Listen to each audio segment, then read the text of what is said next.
Okay, perfect.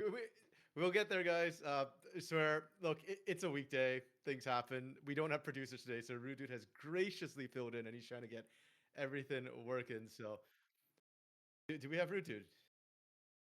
No, we still don't have Roodood. Okay. Usually, I'm the really muted caster, so it's funny that I'm actually kind of working out for okay, and Root's the one who's struggling to get his mic online for now. It is, however, you know what? I'll just get right into it because yeah, it's Monday, but we are doing Okay. play-ins today. Now they hear me. Now they hear me. Okay, Both of perfect. them. Rude's back on. We've got this working. Yeah. I've got everything ready ish. Obviously, our boxes look absolutely sharp, and that's we're happy with the fact that the stream. But yeah, RMC like hey, Pain versus VKS to start it off.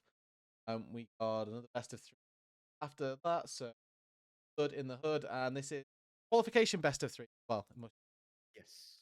Yeah, and the first best of three we have between Payne and Cade, it's a wild world we took to get here, but it's very much worth noting that the winner of this qualifies into playoffs right away. The loser of this isn't out just yet. They still have a game tomorrow, which will be a best of 5, which will be sort of the final cut. So the first match is not elimination. The second match between Fluxo and Leviathan is elimination. Loser goes home. Winner gets a chance to play tomorrow in the best of 5. I'm taking feedback from Twitch chat right now. If I am loud, please tell me. That I can adjust. Please also tell me. I am absolutely certain RMC said lots of really insightful and correct things then, but very sorry to report that I didn't quite catch up on them. Obviously, we've got 2 color casters here. I'm going to be fulfilling the shoes of play-by-play.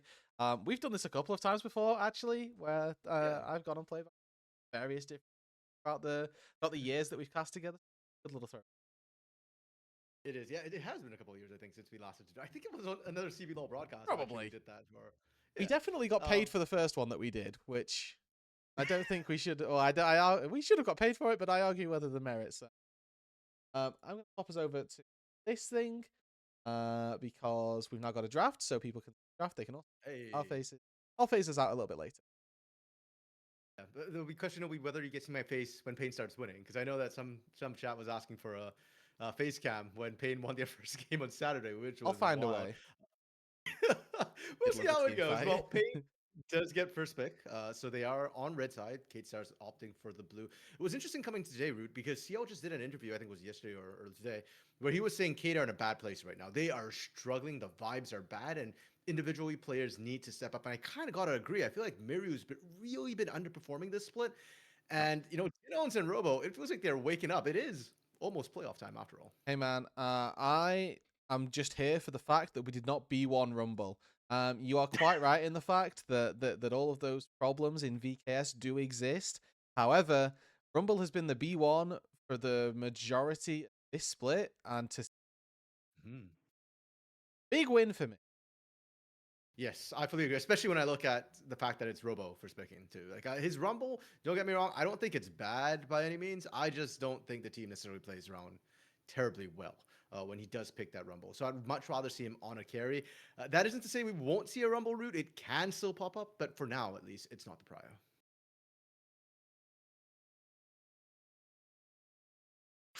That plug and play do problem. And then Yeah, that slightly worries me. Yeah, because when we see a J4 route, that's when we usually see the Rumble. It is still going to be the Rumble picked up, the hot pot combo coming through from Pain Gaming. I don't hate it, and the J4 sort of a response to Vi to Leah, I feel like, is something that can maybe try and deal with the Vi early on, kind of isolate her a little bit. But Kate Stars knows exactly what they're running into, and as you're mentioning, sort of the Talia Vi combo, it's really good at locking down single targets. It's one way to try and shut down the Rise and make sure that he doesn't get that free scale, but it does, I feel like, need you to have a carry in some of the other lanes, whether that be from bot lane from Morteus, which is the current meta, or the Ambessa for Bull, a champion. I don't know. I've kind of mixed feelings about it. I still think it's a good champion. I just feel like Bull's been moving away from that carry style for the most part. So uh, he's played it a couple of times to split. I haven't been the most impressed by it.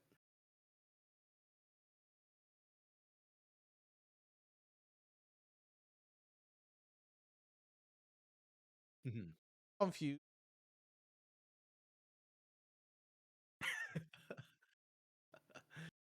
No, Rude, we need you live. We want to hear your insight. Yes, Rude is just readjusting himself. We'll be coming back up. We are into second phase of bans. Bot lanes for both of these teams right now. And speaking of bot lanes, Pain's bot lane change. Trigger came in and has completely revitalized the team. The Lucian ban, that is not so much a meta ban. That is strictly at Trigger because of what he just did. Is it yesterday? Yeah, yesterday with it.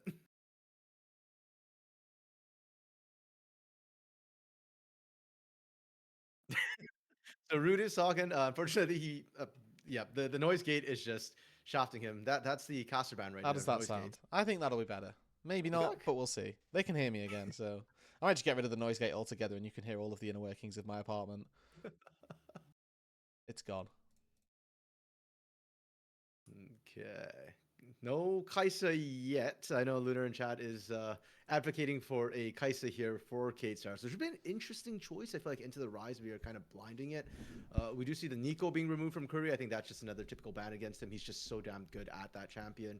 And then Yunara taken away from Morteus. That just feels like one of the meta champs with Yunara and Varus taken away. They're probably the two highest priority carries on this patch. Absolutely. And I think here the double ban on ADs does feel a little bit strange because you typically ban the Yunara if you don't want to pick Aphelios. You typically ban Aphelios if you want to pick Yunara. But with both of those off of the table, we'll see what it is that Morteus looks to pivot to. Some considerations have been the Callista through this week, and we may see him default to something a little bit different as the Ezreal definitely being hovered here. Okay, I kind of see the angle for the Ezreal. It is nice and safe to make sure that you don't get shut down or locked down, pardon me, by the hot pot combo.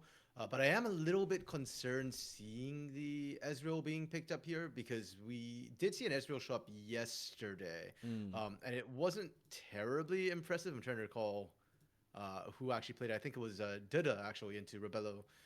And it just really kind of struggled. You do need to be able to pump out that damage.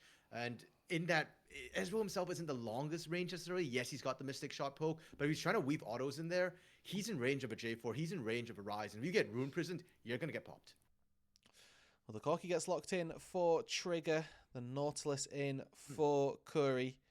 or at least being hovered by Curry at this point, I should say, which does round out what is going to be a pretty well-fledged 5v5 composition for Pain Gaming. A good amount of pick as well for Curry, as he's going to be the large proponent of engage for this team, hoping that he will be the one be able to make those aggressive plays and set them up for success. Yeah, and it feels like the ranges we're playing at right now, it's going to be a knife fight coming through from both of them. Corki's not terribly long ranged either. Similar to Israel, yes, he's got the rockets to poke, but he maximizes his damage when you're kind of in close range. So it is going to come down a lot to execution in the team fights. And I feel like for this year, this split at any rate, we've seen a lot of laning kind of snowball out of control. And looking across at the laning matchups, I think that might determine this game. Cade has been struggling a little bit with trying to connect in the mid game. Pain's early game has actually not been too bad and has only gotten better with the trigger swap in. Yeah, and again, with the implementation of this new AD carry, the opportunity for Pain to rewrite their narrative through this split is really fully underway. You talked about CL talking in an interview about the fact that things are a little bit rough. The thing that Pain Gaming are seemingly back off of just one reimagined piece down in that bot side. The Pain Gaming themselves coming off of a 2-0 weekend, right? This is directly after that. They've got momentum on their side and a win up against our #1 seed in the CBLOL for this playoff spot. So this series by no means cut and dry, RMC. No, and then you look across to the other side where Cade is coming from, right? We're talking about their recent struggles, but if you look at how their matches have played out, they've lost against the top 4 teams, all of them. They lost against Los in week 1, day 2. They lost against Furia Red just this last weekend, and just before that, they lost Loud. So they're actually coming off a 3-game loss streak, and now, because of sort of the shenanigans, the tiebreakers, Pain is 6th seed, Cade is 5th seed, but arguably, I mean, Pain is kind of looking to put themselves above K-Stars, and K-Stars needs to show us sort of where their basement is. They're in a bit of a free fall, and they need to hit the floor limit soon. Yeah, I mean, for VKS fans out there, right, they're hoping that their split one doesn't end with a ropey start to the playoffs where they have to go through the lower bracket and then maybe get knocked out by your Leviathans via your Fluxu W7Ms. So VKS themselves have got a lot to show for themselves. They need to hope that things go their way, and there's only one way to do that, everybody. It is game number 1, VKS versus Pain Gaming, ready to hit the Rift. And what a sort of matchup they've got there in the skybox. Tinones against Miru. We're talking a little bit about how Miru has been struggling recently. He's not been really performing that terribly well. And Tinones got a lot of criticism early in the split, right? He took a split off, retired for a little bit, came back onto Pain Gaming and didn't perform right out the gates. But he has been, I think, a key piece of their performance in this last weekend. So it's weird how the tables have turned and how coming to season we'd say Miru bodies Tinones, but right now it almost feels like Tinones is a little bit favored in this matchup.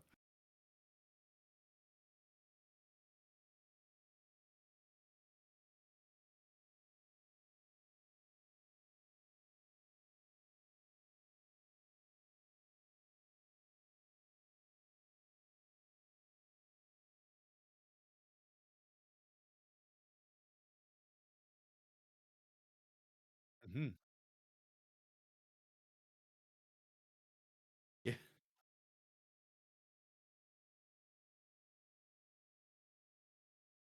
Yeah, for now, they were showing us sort of the bot lane matchup, Morteus and Kaiwing getting that early shove in onto Trigger and Curry, something that we don't see too often against Trigger. He's really good at pushing out, and then finally we get to kind of see the mid lane matchup. Talia versus Rise. That's a matchup. Normally, I don't feel like Talia's skill is necessarily the best. She does have that utility to always find picks later on, but I do feel like a lot of her strength against Rise is early, being able to kind of match that shove. And you talked a little bit earlier, Roodood, about the Vi Talia combos that can come through. I would like to see some early ganks, after that first clear. Maru already putting down the hurt, so getting Rise within that gankable range of health.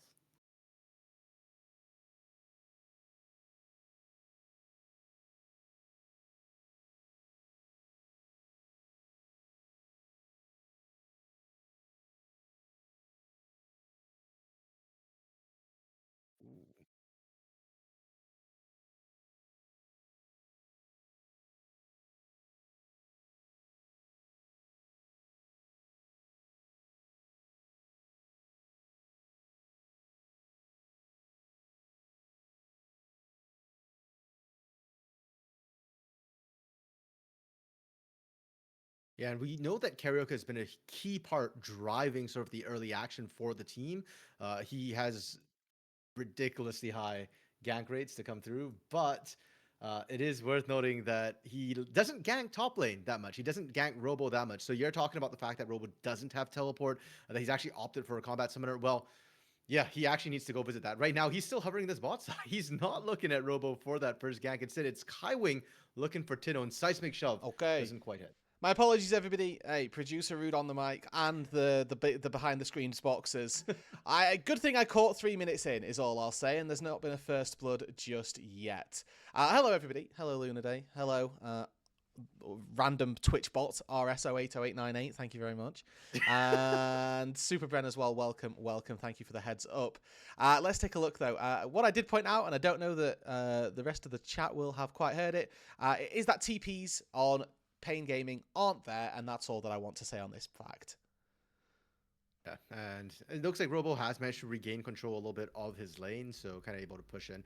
Bot lane actually was the point that I kind of wanted to look at, because when we did sort of get the try view earlier, we were seeing Morteus and Kaiwing getting rebuffed and pushed back a little bit, but we're seeing a CS advantage come through from Trigger and Curry. So despite the fact that Morteus and Kaiwing got that early shove, it looks like Trigger and Curry were actually the ones in control, able to deny away. Karaoke manages to sneak past that ward. So we're talking about needing an early gank. They are looking for it. Yeah, Ignite's prepped and ready. Who's taking the aggro? Karaoke flashes onto the knockup. He's tanking one. Got one more in him. And Bowl will fall. Pain Gaming, a flawless dive on the top side. And once again, Karaoke, he's been putting in work, even in their 5-game losing streak. He had an 80% first blood rate. And we're talking about the fact that he doesn't gank for top that much. I love the fact that they correctly identified which lane they needed to play through, which lane they needed to get that first gank off, and they did just that. And the way they just kind of give it over to Robo as well. Nothing wasted, making sure that, okay, Karaoke, don't even risk taking this first blood. We need to get that top side snowballing, make sure Robo gets it, and Karaoke just walks back out to safety. They're not worried about the Samus answering. Pain off to a roaring start. And as we do move later here, RMC, are Pain Gaming pressured by this early game? Do they need to get things rolling, or is this a game that they can sit back and kind of wait a little bit for? So I know you earlier that you mentioned VKS do get scary late game, and I kind of agree with that. With the double teleport, they get more macro pressure. But in terms of team fighting, I think Pain are actually kind of okay to sit back and ramp up a little bit. They have the Rise scaling to go with them, and Corki has become a huge team fight menace right now. If he's able to actually stand there and pump out that damage, he will outdamage the likes of an Ezreal. The big question for me just comes down more to execution and how the teams want to play out, and ranges, because I do think that Cade has range, and in other regions, that could make all the difference. But we're here in CBLOL, we're here in South America, and more often than not, it's not about range. It's about who's just got the bigger fist in the team fights. Yeah, and I mean, I will quickly call out here that I misspoke earlier on, but I don't think the stream heard me. It's actually only single TP that VKS do have. Mirio as well did opt into the Ghost. So I apologize for baiting you. But we do get to see a little bit of a nod down toward this bot side by Disarmis. Not yet spotted on vision, but expectation is that Pain Gaming know exactly where he is. Red buff going to be spawning soon. Both of these junglers did start for their top or for their red buffs. So pathing opposite to one another. There's actually Pain and Karaoke in particular early on. Not sniffing around the dragon, just clearing out some vision around it. But with that push down on the bot side, they might have been looking to try and take this. It is going to delay Disarmis a little bit here as he just pokes his nose over the wall and maybe actually looks for a bit of a gank down on this bot side. Sat in that tri-brush, gets spotted out in the pixel brush. Quick hop away from Trigger, and that is nothing gained, nothing lost. I wouldn't have hated it if Pain actually decided to pull the trigger and go for that dragon early. Trigger and Curry were already kind of in ascendance the bot side, and they're winning a lot of these trades. I don't really like it if they leave it till level 6s, because I feel Rel gets a lot more dangerous at that level 6 mark, and that Magnet Storm could change things. Instead, they just kind of backed off and gave it to Kate Stars. They have vision. They know that the Samus is in there doing it, but Pain seemed to be okay giving that for free. Ooh, is it for free though? I see a half HP top laner, and my top laner has Ignite again. This could very well be dive number 2. As Bowl knows that this is coming, is he going to back away from the turret? Still currently the answer's no, but I'm looking in the base. I'm seeing Disarmis absolutely book it out toward this top side, and I think Bowl's going to be able to stave off the aggression. So in answer to your question, RMC, it may well have been for nothing. They're returning, and Maybe Tinones can turn the tides back in their favour. Is Miru getting here? All of this tension around the top side, I assume, will fizzle out into just a little bit of clearing of one another's wards. Both these are doubling down, Rude. We've got, the fact that Miru's kind of angling up there with Desamis, and then Payne just goes, okay, we'll bring our support up there. Curry actually roaming up to do that.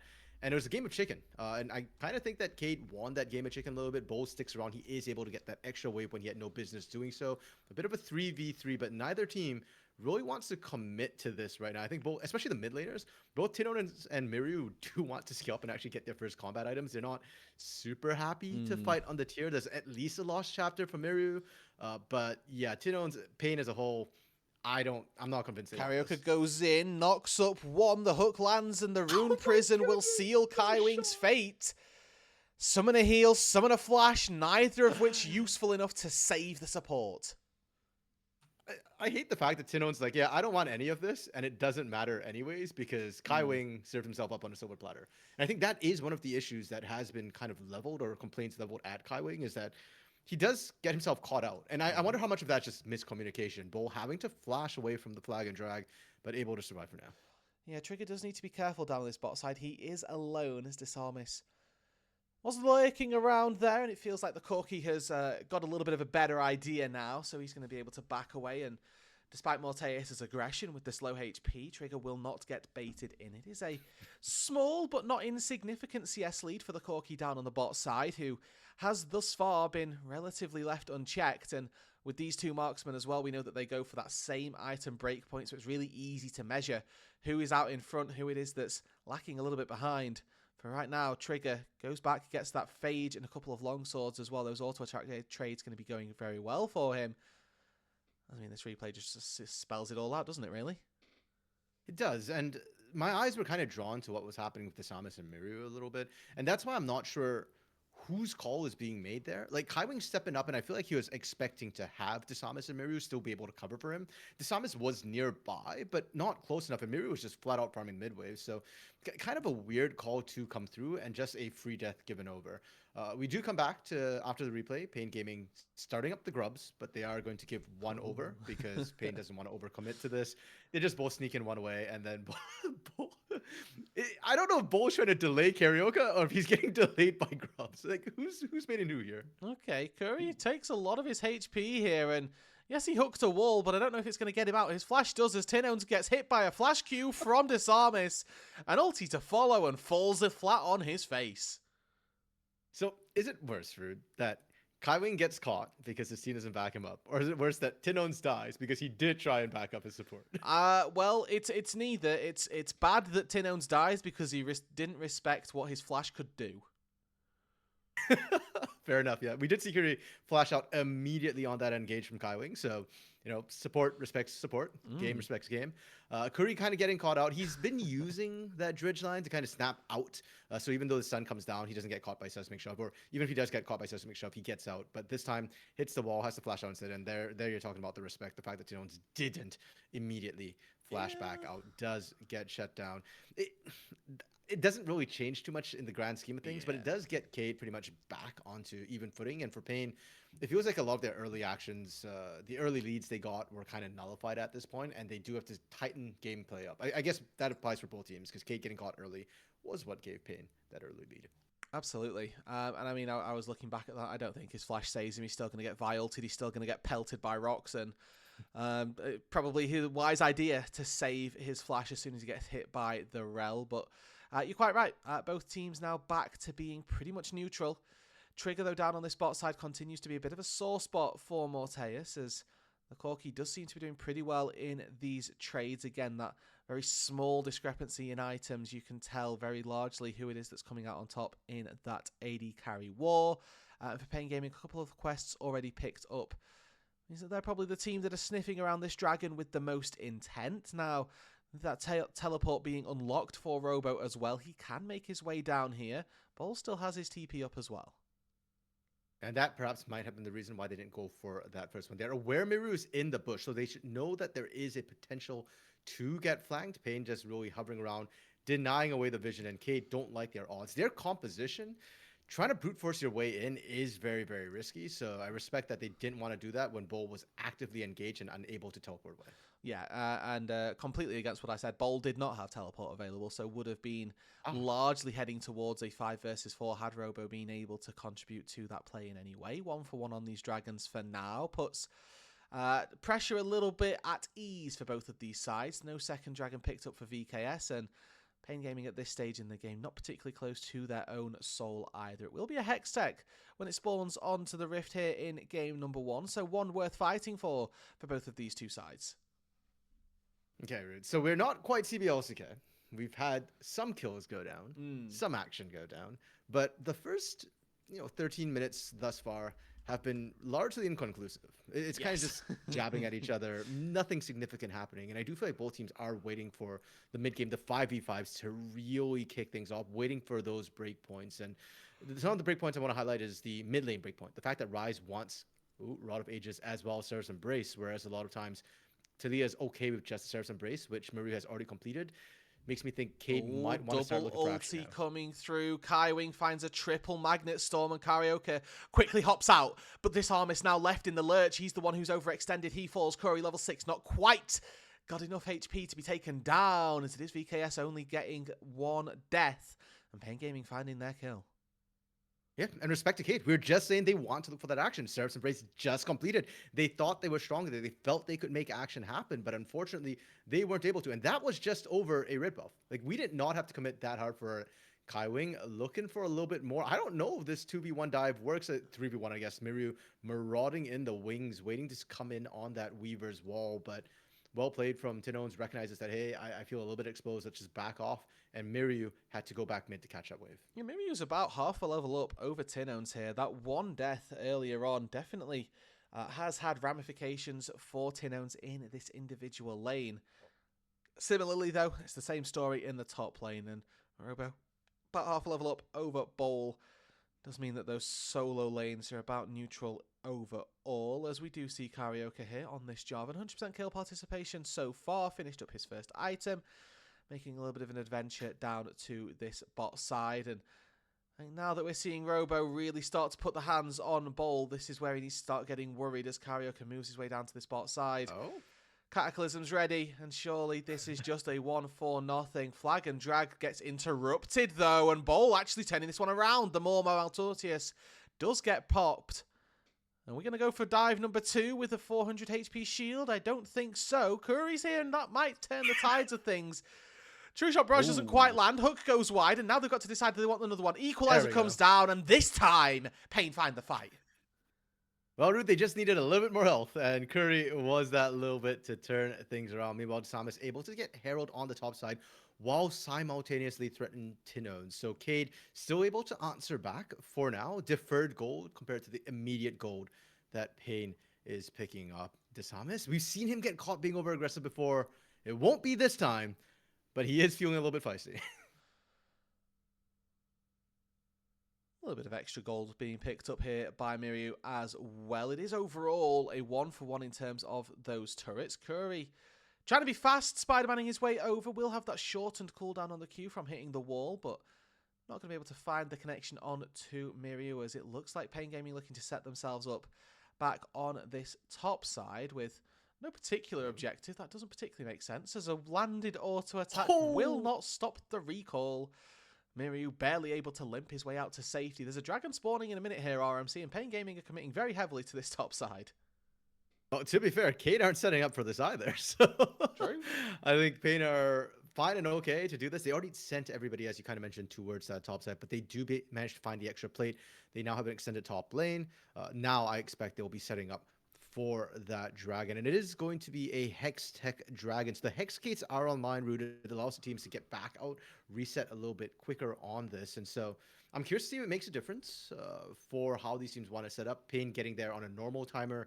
Can VKS get there on the expedited Hexgate timers? Yeah, they're going to need to try and do something here, as it's Morteus who decides that Arcane shifting into the face of Trigger is what he's going to do. And that, it's worked out favorably for him somehow. favorably is questionable. I feel like Trigger kind of won out that trade like he has been most of the time in lane. Desamas using the Herald to kind of charge into this mid turret, wants to take it, open things up, but I feel like it's leaving them a little bit overextended. And if Pain wants to pull the trigger, there's plenty of space to kind of wrap around Cade, securing vision around that Dragon First. Eyes on that equalizer. 2 items for Robo as it's an engage on to Karaoke. Karaoke. He gets blown on up. Equalizer splits the fight. Bowl can't be a part of this, but VKS have what they wanted. They have the jungler, and they will take the Dragon. For free, Rude? With bonuses. I'm not sure what Payne was doing, giving that one over. And even the positioning for Trigger to come in, Trigger just walked into the 4, kind of just being very brazen about it, and Cade thankfully wasn't able to punish him, but that could have been a lot worse for Pain Gaming. And for Cade, first time this game, it feels like they're actually kind of getting ahead of it, getting a lead, and it just comes off Pain and how they really played this. My eyes are kind of Karaoke and how he got caught. Again, it just was like Kai getting the Magnet Storm in, and Curry just willing to flash. To be fair to Karaoke, he didn't have flash, so it's not like a Tino situation, but very reminiscent of what we saw in mid lane. As for the most part here, RMC, it's VKS actually looking a little bit stronger in these congested 5 versus 5s, I hesitate to call them, these more skirmish-oriented things that we're seeing across the map with, again, a quick fight around that Dragon that does go their way, but I think you highlighted it perfectly a little bit earlier on. We're, 19 minutes now into this game. We've seen a couple of kills, but this game is by no means decided, and I think that that's the really important takeaway here, that either one of these two teams still can take this. Yeah, less than 1,000 gold at this point in the game certainly doesn't mean much.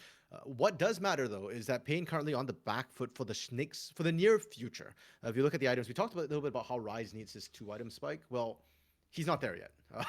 He's still sat on a fully stacked here, but no Stars Embrace. That should complete soon, but the Rod of Ages needs time. And more importantly is the fact that Morteus is ahead in the race for the Mirror Mana. And up to now, Trigger's been winning the 1v1s against Morteus, but when it comes to a team fight, a difference between a Manamune and a Mirror Mana is absolutely huge. So Cade are going to be stronger in the near future. Pain kind of have to sit back a little bit and just slow the game down as much as possible, soak in those waves, give themselves another 5-10 minutes before they really start to look for a fight. Yeah, that 2-item turn on for these two is going to be really important. Instead, they're going to look for a fight on the bot side. Double knockup plans onto the supporting cast. Cease and desist finds Tin Owns, and Kaiwing's left a little bit out in the lurch here. Karaoke, though, the one to fall. Red buff from Morteus takes that down. True Shot Barrage now just goes over Robo as a re-engage on the bot side of the fight. Mirror now under fire. Falls to one final Q from Tin Owns. It's a 1-for-1, overall 1-for-2, in fact, as it is going to be a quick snipe onto Robo on the way out. Yeah, and Cade are being gifted not just the extra kill route, but the tower in the bot lane as well is going to be free. Morteus stepping up and zoning them out. And this was why Pain shouldn't have been looking for the fight. The initial pick looks really good for Pain. They collapse faster. And Cade, I think we're a little bit surprised that they're being gifted that, but you saw the strength of what they had. They were able to extend. Pain didn't quite have enough damage to finish things off. And yeah, Cade just gets to kind of get advantage there. Desamas and Kaibing were looking for this, and this is what I mean. Like, Pain collapses first. They get a 3v2. If Tin Owns was online, that's burst. That's a kill. But because it's not, look how long Cade are able to survive. Kaiwing doesn't even go down. He's able to limp away, and they just keep spreading the damage. And then you see Morteus and Trigger get in here. Well, Trigger's not able to do this much damage. Morteus is much more able to just step up and pump up the damage. He completed Mirror Mana partway through as well, which spiked their damage numbers, spiked their ability to clean that up. And if before RMC there wasn't a tangible lead, VKS, as small as it is, 2.3, 2.4 thousand gold, definitely something to write home about, and definitely something that we would expect VKS to look to be able to capitalize on. The story of these two teams coming into this play-in stage is not one of two teams battling it out at the top of the standings. It's of a Pain Gaming who, if you've missed the season so far, have really struggled. They started the split out 0-5. They didn't get a single win up until Saturday this week, where they took down the top of the leaderboard team in Los Grandes. And VKS, that team that you saw nearly take down international representatives way back when, in just Worlds, they've struggled their way through this split as well. Not being by any means the addition that Kaiwing was hoping to be. It's VKS who, ended this split with a 3-4 record, who ultimately don't look like a team that are going to challenge in the postseason. And one of these two is going to qualify for that playoffs and for that postseason, but it comes down to this best of 3 to do it. And to give credit to Kai Wing, this game at least, he is currently 100% KP for his team, along with the Samus and Miria. So he is still mechanically doing stuff. It's just, yeah, it's not been sort of the macro genius, the strategic brilliance we saw from Trimby last year, which was kind of the hope when we had a world's top 8 support come join this lauded Cade Stars project. And CL has been vocal about how they've been struggling this year. The offseason did them no favors, and they are not quite firing on all cylinders just yet. But Pain Gaming, they're looking for. Are they ready for this? Hook lands onto Kaiwing. They've got 2 items on a lot of their carries, but unfortunately that might not Okay. matter. They do find one very quickly. They'll take a second as well. The items are online, RMC, and so are Pain Gaming. Apparently, I know the Rod of Ages ain't complete for Tinones, but the Mirror Mana was for Trigger, and Trigger on the fight. One thing stat that came up, Rude, while we were talking a little bit about the teams was the fact that in the last fight, Trigger did 0 damage. This time, Trigger did damage. I'd love for them to actually show us the damage numbers, because, yeah, Trigger, I'd expect to do the most or second most in that fight with how quickly they were able to melt that front line. Yeah, and he's got that serrated Dirk as well, which really does just give that little extra packing of a punch that we do love to see. I am going to quickly draw attention to Morteus's build path here, RMC. I don't know if you can give me any light on why there's a second tier in his inventory, but we'll wait for that until after the replay. Yeah, because in the replay, I think Cade thought they would survive longer than they did, but you saw how quickly Kai Wing melted because Trigger was actually able to pump out that damage, and once again, was able to also melt the Samus fairly quickly. Corki does a lot of AoE damage with the Phosphorus Bombs. Heck, even his Missile Barrage can also do AoE damage, and of course the Gatling Shred that comes through. So the fact that both Kai Wing and Samus stood next to each other, I think, contributed to the fact they melted faster than expected, and Cade kind of got punished. With the second tier item, Rude, I'm actually not quite sure what the build is here. Now you can stack tier items. They're not exclusive anymore. So I'm kind of curious if he's kind of maybe looking for development, because it's Archangels or the defensive Winter's approach, Pinball Winter. And there's the Healy one as well now for supports as well, which I doubt Morteus as an Ezreal is looking to build, but maybe you hold on. He's on the wrong side of the river here. Gets caught by a flag and drag, caught by an anchor. I don't think this stasis is very well founded here. He goes down. The Baron's been aggroed. Pain Gaming, are they going to be tempted? Yeah, and they might as well start it up. Maybe the stasis was just to buy time for K to look to collapse in, teleport coming in through from Bull, but they're kind of in a flanked position with Robo in that mid lane right now. Hold on, Kai Wing finds a triple on the Magnet Storm. Cataclysm locks up 2, but there's no damage to follow VKS. In comes Bowl, and that's where the damage is. Morteus from the backline, and Bowl through the front door knock Pain off the Baron. I can't believe that, Rude. That positioning looks so rough for Cade. They were a man down starting that fight, and they kind of trickled in one after another. But Bo, this player who we kind of question, well, is the Ambessa the right pick? He's been spending an entire year moving away from carries. Now they give him a carry, expecting him to carry the late game. Well, he lived up to it because he just kind of rammed it in. Miru getting caught again. That's kind of rough, and it's been almost emblematic of his play for, I feel like, most of the split where he is in trouble. But he did buy time, most notably for Kai Wing, the Samus to actually get there. The CC to buy time. And right here, I thought they were cooked. Kai Wing went in, got bursted immediately. Where's Bull? Bull's not here. And then the Samus buys more time. But finally, Bull gets here. Reminder, Robo's there, and you can see how far Equalizer gets. But Bull alone, dashing in, just melting everybody, absolutely crushing them with AoE damage is what buys it. And when all said and done, Rude, it's impressive from Cade. But let's not forget, 3-for-3 trade. They stop Baron, but it doesn't really accelerate them that much more. I say that, but somehow they're up 2k gold. Where did that come from? What? Maybe a couple of shutdowns that they had. Yeah, Trigger died for the first time. I don't think Trigger died, actually. Tinones, though, definitely went down. And I mean, I do want to call out just a little bit there. Actually, a really big arcane shift from Morteus there. He got hit by a hook, but buffered it so that he didn't actually get knocked up in the face of everybody. He then ended up with a Nautilus ulti on his head, but fortunately he'd got out of safety, or got out to safety. And we were talking about Morteus last year, one of these really big academy prospects who ended up working out really well. Now, second year, I believe, in his seniority, performing to the level that maybe VKS fans are hoping for. Okay, now the extra tier looks like it didn't build. Okay, so Diadem and Songs is the support one. That wasn't what it built into. It has to be Archangels. Yeah.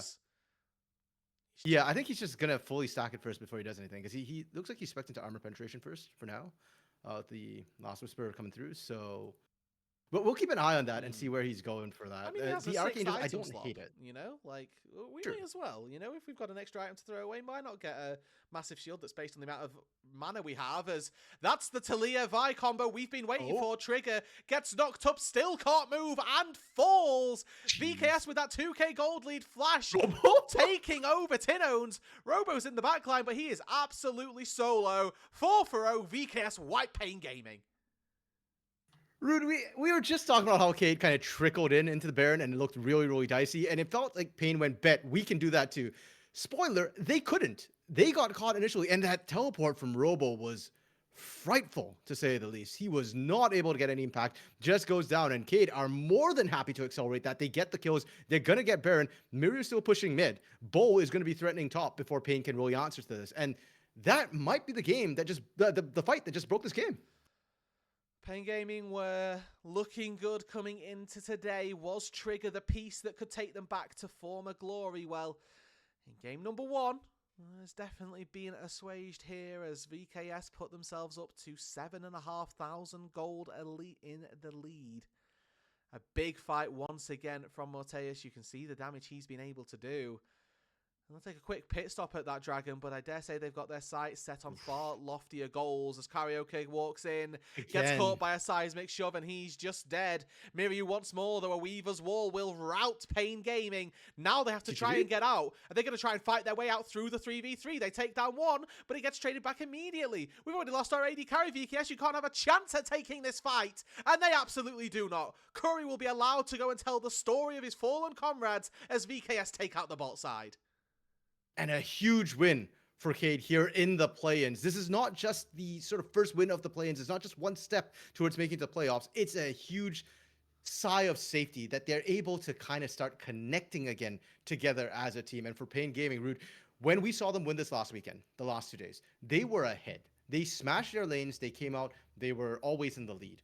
But this game, when they fell behind, the way they kind of just walked into that dragon again, right after they got caught in the same area without vision, that's not a great sign. That's not a team who's recovering very well from falling behind, and it feels like it's raising a lot of questions. Honeymoon's over, Pain. Trigger did great, but you're now facing good teams who aren't underestimating you. Cade is taking their time. They're making sure they're playing carefully. Can you come back? This game, I don't know. I'm talking series-wise because a 12k deficit looks rough, and this ain't no... What was that? Red Loud was the other game where we had a 12k deficit? Yeah, this is not Pike for Kaiwing. This is definitely a useful support as the game moves later on through this game. You can see that Pain Gaming struggling to clear out these Baron buffed minions, as well as I think when Trigger gets that Infinity Edge, there's a world where he's able to do some damage, but Morteus now has his, so far, Archangel Staff. They're looking for a fight in the mid lane. Miryu's the focus. I don't know that it's going to work. That hot pot combo does succeed, but it's immediately engaged onto Trigger. Somehow he's still alive, and he does manage to find one before falling, and in fact, it's just VKS rolling over them once again. Robo will not even fall or take down Miryu as a final part of the fight. But it's VKS back to winning ways. They were losing the last 3 games on their run up into this match, RMC, but they will take game 1 in the series. And say what you want, Root, about how Cade was struggling, but they only lost to teams above them in the standings, and spoiler, Pain is not above them in the standings just yet. That last fight, though, Root, that actually honestly got closer than I expected. Like you said, the fact that Trigger didn't go down immediately, if Pain wasn't 12,000 gold behind, I think they might have won that fight, but they were 12,000 gold. They continued to make mistakes after their first one kind of snowballed out of control. And now going into game 2, Pain need a big mental reset. They need to recognize that, hey, game 1, yeah, we screwed up. Yes, we need to acknowledge the mistakes, but like, you know, Griffin was just saying this last weekend, like when you lose, you need to also know how to not get into your own head and get fixated on mistakes. Move ahead, address them, but look for the win. Yeah, and I think that, you know, the power of best of 3 here is that they can maybe do that, is they can take a little bit of time. They can go back to the basics, look at the drawing board and say, well, actually, we think this might be the way that we want to go about it, and maybe we'll go through a different way of playing out the rest of this series, because it is ultimately a best of 3. There is still a little bit of time here for Pain to right the ship, as it were. We'll see whether or not they're able to do that. And RMC, I think we're going to take ourselves a quick short break, make sure that everything's all set up and ready for game number 2. We'll be back in about 10 minutes, everybody. Thank you so much for staying with us, and we're going to leave you with a wonderful little picture of Seraphine. Away we go.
Welcome back, everybody. Here we are. Pain Gaming, as you can see, have taken that red side.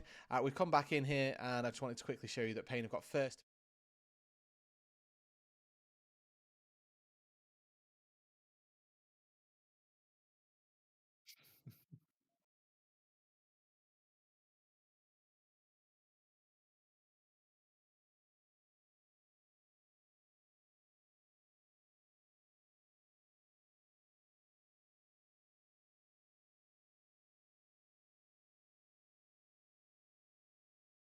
Yeah, I'm quite impressed with I feel like the resilience of how VKS stars ended up performing that game, but still a lot of questions in terms of individuals.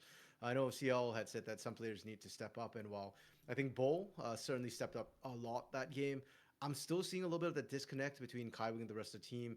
I feel like Miru and Morteus underperformed a little bit that game. Morteus ended up stepping up big later on, but early on losing out to Trigger is a bit of an issue. And as for Pain Gaming, boy, where do we start with them, bro?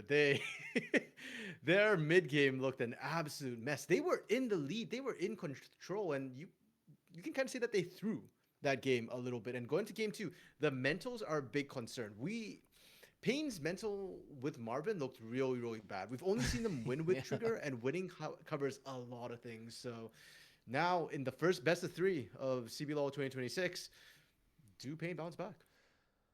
And that is the question. Obviously, I think a lot of eyes on that person, that new AD carry for Pain Gaming on Marvin in particular to really try and make something happen here, and for Pain Gaming as well down on that bot side. He was a large proponent of their successes for the couple of wins that they did get just this weekend, and we'll see whether or not Trigger can, continue to do that, or whether we're looking at more of those veteran players on Pain Gaming to be the difference. Oh, I don't know if I'm muted. I see some people in chat saying muted. That was me. That was my bad. Oh, that was you. Okay, perfect. Okay. I'm glad we got that fixed. We're right into draft, and once again, Pain on the red side with their first pick. And Rude, we're talking a little bit in the break about this sort of rumble pick for Robo. You weren't a fan of it being first picked. I feel like Robo has a 0% win rate on it this year. I was not a fan of that pick coming through. He's got his wins on Mbessa and Renekton. I feel like champions with a bit more agency, actual threat, persistent threat, and not just kind of upfront burst. So going to this game, I almost feel like Robo might be unshackled a little bit now that Rumble is not an option. Yeah, and I'm going to do the production thing here. I'm going to take this time while the draft bans are coming through to remind everybody that this is a completely fan-run broadcast. Me and RMC are doing this on our Monday evenings for the love of the game here. We are an official co-stream, but we are doing this for literally the love of the region. So if you can in any way support us, follow, promote us on your social media, let your friends know that we exist and that this is going on. It would be very greatly appreciated to us so that we can maybe in some way see something beneficial from this as we'll dial ourselves back into the draft. We've got that first pick here, RMC, and it is Pain Gaming taking the flex pick Varus. And I'm just shocked that Varus got through the draft. It's almost permaban usually. Yeah. But the priority they're putting on Jace, I guess this is the patch before Jace is going to get nerfed, so still have to take it off the table. Both Jace and Malphite, and then the Lucian. The fact that they're more worried about Trigger's Lucian than a Varus, I think tells you a lot about the performance Trigger had this weekend. Yeah, it really does. And one of the really small bits of lore as well, just that this player in particular obviously functions so well with the Lucian, has been one of his more pocket picks throughout his extended career almost at this point for Trigger. Good to see that is getting a little bit of attention paid towards it. But Pain Gaming with those bans of Nocturne, Kiana, and the Akali, they're almost setting up for an Orianna first pick here. I don't think they were expecting to get their hands on the Varus. Yeah, and maybe that's why Cade actually kind of let that through, because what is your answer going to be now to this Orianna? We've seen a lot of Ryze in the past, but Ryze has already been played as well, so that's not an option. Do we see Tinone just kind of default back onto something like Azir?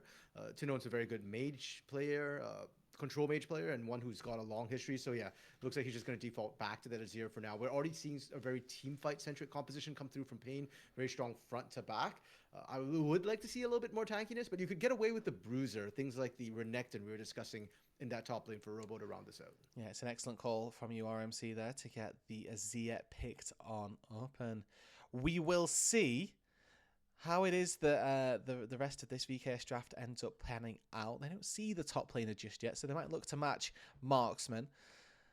And it's going to be the Sivir getting locked in here for Morteus. The typical answer to the Varus, but Varus currently sat with an 8-1 win rate in the CBLOL, so it's not really been working that well. Yeah, I think we've seen.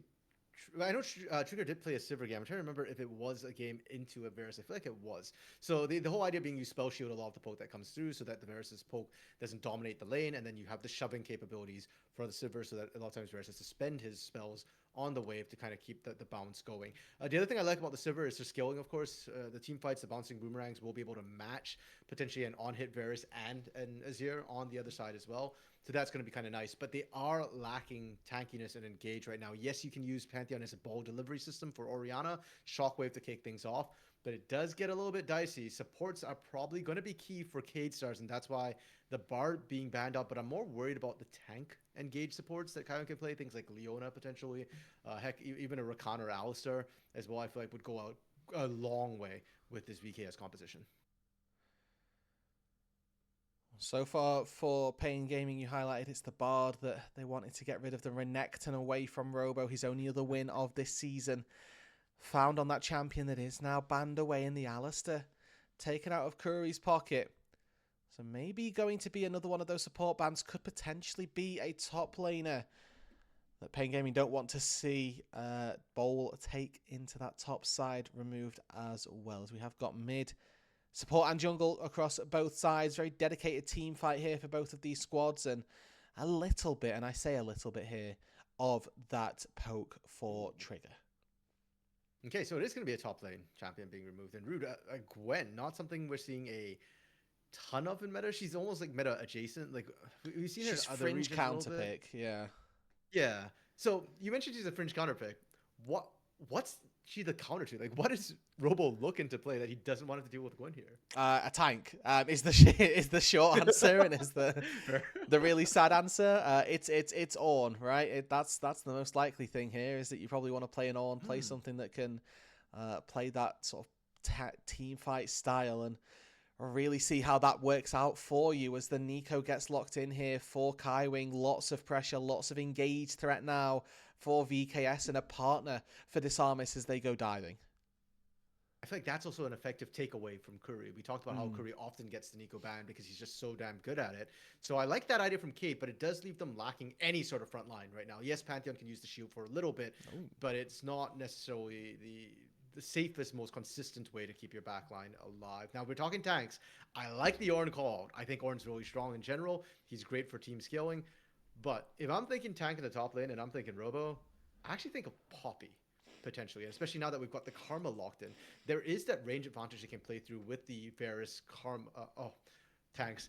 Rude, how could we forget Yeah, Sion? that's on us. The premier tank. That's on us. We've not done our homework there. We've not looked up Tanks 101, and the pages have written themselves here, as it is going to be the Sion locked in on that top side. But even still, a pretty decent pickup for Pain Gaming here. I like the Karma here as an answer to the Nico. I mean, you can say goodbye to any sort of laning pressure as a Nico when you're playing up against the Karma. The expectation is that you do just lose, for lack of a better word. So the Sion on that top side gets answered with a Zehen.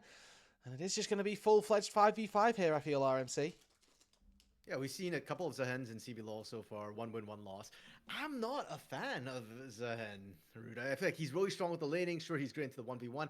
I can see him for laning purposes into the Sion, but the team fight from Zahen has left me less than enthused about what he's able to achieve. And when I'm looking at Cade Stars and talking about, okay, they need some sort of frontline, they need some sort of tank. Yes, Zahen's got the revive. Yes, he's a brawler. But I don't feel like he's going to be able to really stick out and soak up the pressure by that time for Sivir to get that damage off. Not be able to create as much chaos as you need to get that space for the shorter range that Cade on average have. And that's an excellent point, RMC. The idea that Morteus is going to struggle to find the space in these team fights, but it's not going to bother the supporters in the crowd. It's probably not going to be too worrying for Pain Gaming either, as they're probably feeling pretty confident getting to lock in that Sion and have a really good showcase out of pretty much all three lanes here. They've got and Azir for Tinones, one of the most staple picks of his career. They've got Sion, the premier tank in the top lane, and a Varus Karma lane to win out on that bot side. RMC, if they were ever going to look for an early game domination, this bot lane is exactly the way to do it here. And you can see the Penzeches here, quite happy, ready, cheering on their squad. They know what this game, this series represents. A win here gets them one step closer to a chance in that top 6. A loss doesn't send them home just yet, but it does put them into a brutal matchup tomorrow in a best of 5 that neither of these two teams want to play in. VKS go into this game 1-0, and they're going to see if they can close this one out. Yeah, and I love the Pain fans and the fact that they support their team through thick and thin. Like during the bad times, they were up there raising their fists in solidarity every single time, while Pain was just kind of crapping out. And this last weekend, pardon me, their faith was somewhat rewarded, and I feel like it's almost worse that they had the hope and then Pain follows up game 1 as badly as they did. We are seeing some trades come out. Robo wrapping around somehow. Flashes should be burned. Deep, yeah, and that's a double flash away from the VKS mid jungle. RMC, if we were ever thinking that this game could go the distance, could maybe go to 3. This is certainly it, as I'm not entirely sure what's happened down on the boss side there, but Bol has already lost his teleport, Kaiwing's already lost half HP, and VKS are getting dumpstered on the map. Yeah, and we're losing our minds. Like, what a awkward start for K-Stars, and completely unnecessary as well. Playing that aggressively for Desamas and Miru and just not tracking where the enemy top laner was. And I guess they're trying to cheese the bot lane a little bit, see if Bo could maybe get some damage down, get a bit of a chunk. Because you were talking about the fact that once that Karma got picked, Kaiwing was going to struggle to have impact in the lane as the Nico. He wasn't going to be able to get that lane dominance. Well, one way to counter that is if you can chunk out the Varus, chunk out the Karma, then maybe you can start swinging trades in your favor a little bit. But it horrifically backfired. And now Desamas doesn't even have flash to get an early gank off to help stabilize your lane. You paid a high price. Bo doesn't have teleport to get back to lane either and is losing out from the get-go. Miru is almost dead in his 1v1. Like you said, Pain, their comp already had a good sort of early game in terms of their matchups. But with how this started, if Pain cannot snowball this game, there are going to be so many questions of this team. If they can't snowball this early game, RMC, they deserve to be in the best of 5 tomorrow. And I think that's the brutal, honest truth here, that already Tinones has forced the recall from Miru. You can see double combat summoner spells expended by Morteus and Kaiwing down on that bot side, where Trigger and Curry still have both of their non-flash summoner spells. Yes, it's a TP for the Varus, but he's not been forced to use it. He's not been forced to go back to base just yet. And on that top side as well, Robo's pushing in versus the Zehen. So for the most part, this is as good as it gets for Pain. And it shouldn't really be getting too much worse. Summoner heal used early on. Ooh. Curry flashes to find the tether. A root comes through. Morteus doesn't have his flash ready. Trigger ready. Locked, loaded. Piercing arrow takes down Morteus. That was so clean from this bot lane. And this is what I feel like Pain was missing when they had Marvin. I've made my thoughts clear on my thoughts on what happened with Marvin on the podcast. So check that out on our YouTube channel if anybody's interested. But the fact that Trigger is able to get this sort of lane dominance, and that's off Curry flashing in to get that tether, that's confidence, that's comfort saying that I trust you, and it was rewarded in spades. In this top side, we are seeing not quite a wet noodle fight, but as you pointed out, Robo getting that early shove in was kind of critical. Bo is falling behind as Zehen, but that's okay. Zehen will be able to scale up and will eventually start winning out that lane against the Sion. And as long as you can keep that stable, as long as Bo is kind of not punished for blowing his teleport early, I think Kate are happy with this. Yeah, I mean, I'm going to be honest here. I don't know that Zehen, quote-unquote, winning the laning phase versus Sion is, or being able to outscale in the laning phase is the big win that VKS are looking for in this one. I think, you know, Robo's going to be a Sion. He's going to be tanky regardless. And if this Zehen can't get a little bit further off the ground than maybe we might like or might expect, we're then going to start to see some problems as they try to look towards taking down the Sion. Now, I will say as we move later on into the game, it does feel like Morteus has a pretty good sequence of auto attacks that he can put down. Largely just hit Robo and watch the boomerangs ricochet into the backline, because there is a pretty gradual progression through that team fight with, you like to think, Karaoke trying to operate a little bit as Peel, maybe operate a little bit as Dive, and then Trigger, Curry and Tinones will be probably bunched up quite nicely well together to see those ricochets splat, as we'll see how that ends up playing out as we move on through the rest of this game. And you can see already a little bit of chicken being played by Trigger. He fires the hail of arrows toward Kaiwing. Morteus throws his spell shield up, expecting it to go to him. That then gives an opportunity for another Q from Trigger. And all told, this Varus having a very good time of things.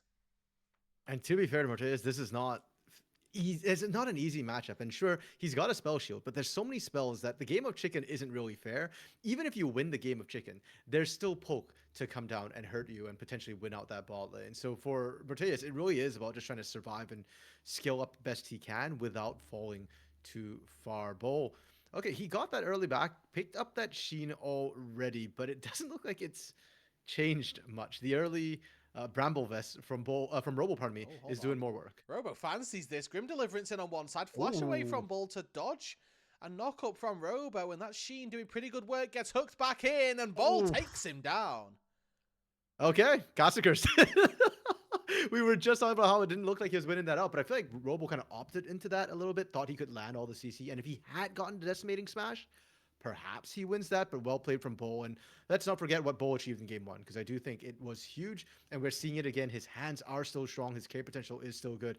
Karioka, a little bit risky starting this one up. Trigger and Curry rotating, but Tinones is nowhere nearby and has no TP to join in. Gonna have to leverage that mid lane, and Pain Gaming might look to use some of that poke. The Varus Karma still scary at this stage.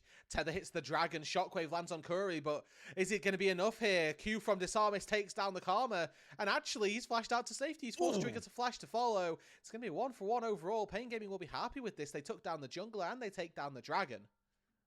And it might look questionable that Disarmist actually opted into that, but he overcommitted. The moment he went in like that, the moment he decided to take the aggro from the dragon, that was his only play, was to kind of go, and he wasn't tanky enough, and that Trigger Curry combo we were talking about is just so deadly. So Pain able to still find a lead after what was a dicey position after Karioka got caught out, trying to sneak away that dragon. Yeah, I mean, watch Curry here. He tries to hit his W on Disarmist, hits the dragon instead, so might have been a little bit of a cleaner trade there had that not been the case with Disarmist being rooted up. But hey man, they get the 1-for-1. It does force Trigger to flash, which maybe isn't the best thing. You know what? I think Trigger's happy with it. He gets another kill. This Varus is becoming a huge threat, and he'll be happy to take it. It is looking like the poke Varus build a little bit, you know, with that early lethality, with the Comet to boot as well. And so when you can accelerate on a lethality build, it makes you, it's so much more impactful when you can get ahead of sort of that armor curve. So Pain, more than happy to trade that. And frankly, Rude, Cade haven't really pressured this bot lane. I don't think Trigger feels like he needs that flash anytime soon. No, and I mean, he probably doesn't. Let's be honest here. Maybe on that level 6 marker when Kaiwing's got that Pot Blossom, he's going to regret not having that Summoner spell available. And it's on Kaiwing, it's on Morteus to make that impact be felt. And there's a real opportunity to try and punish Trigger. He's got a 200 gold bounty over his head currently. So an opportunity for him to be a bit of a target, somebody to get focused down. And I mean, a Varus with no flash is definitely a target that could be focused out with, you know, a lot of dive, it's worth saying, on this VKS roster. It's going to require a good amount of peel. With Curry, he's got the shielding. You'd like to think that the Tinones divide will do a good amount of work, but if none of those things come through, this Varus could be in trouble.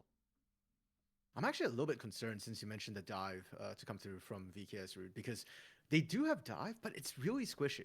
And considering how quickly Disarmist melted, I almost feel like, at least in the mid game, it's going to rely very heavily on Kaiwing somehow finding like a beautiful 4 or 5 man Pot Blossom. Can he do it? He's done it before, so sure he could, but it feels like a very narrow approach condition. And I feel like with the Cyclone from Karioka and potentially, hopefully, Robo's at the fight as well, they should be able to cause enough disruption to buy time for the fight to reset for Pain Gaming. Yeah, that resetting during the team fight going to be the key point here as Kaiwing walks his way in. He is level 6. Has Tinones pressed tab? The answer redundant here, as Kaiwing wasn't in fact level 6. Has just turned into a level 6 champion and baited me. I've been caster cursed by Nico already. But a quick Trigger route there in from Tinones, but Trigger looking aggressively down on this bot side, and Karioka's there. Chain of Corruption lands just to make Morteus watch, and now this turret has been pushed underneath. Karioka's there. Morteus, barriers one, decides Trigger quite nicely. Here you go, Trigger. That's all you.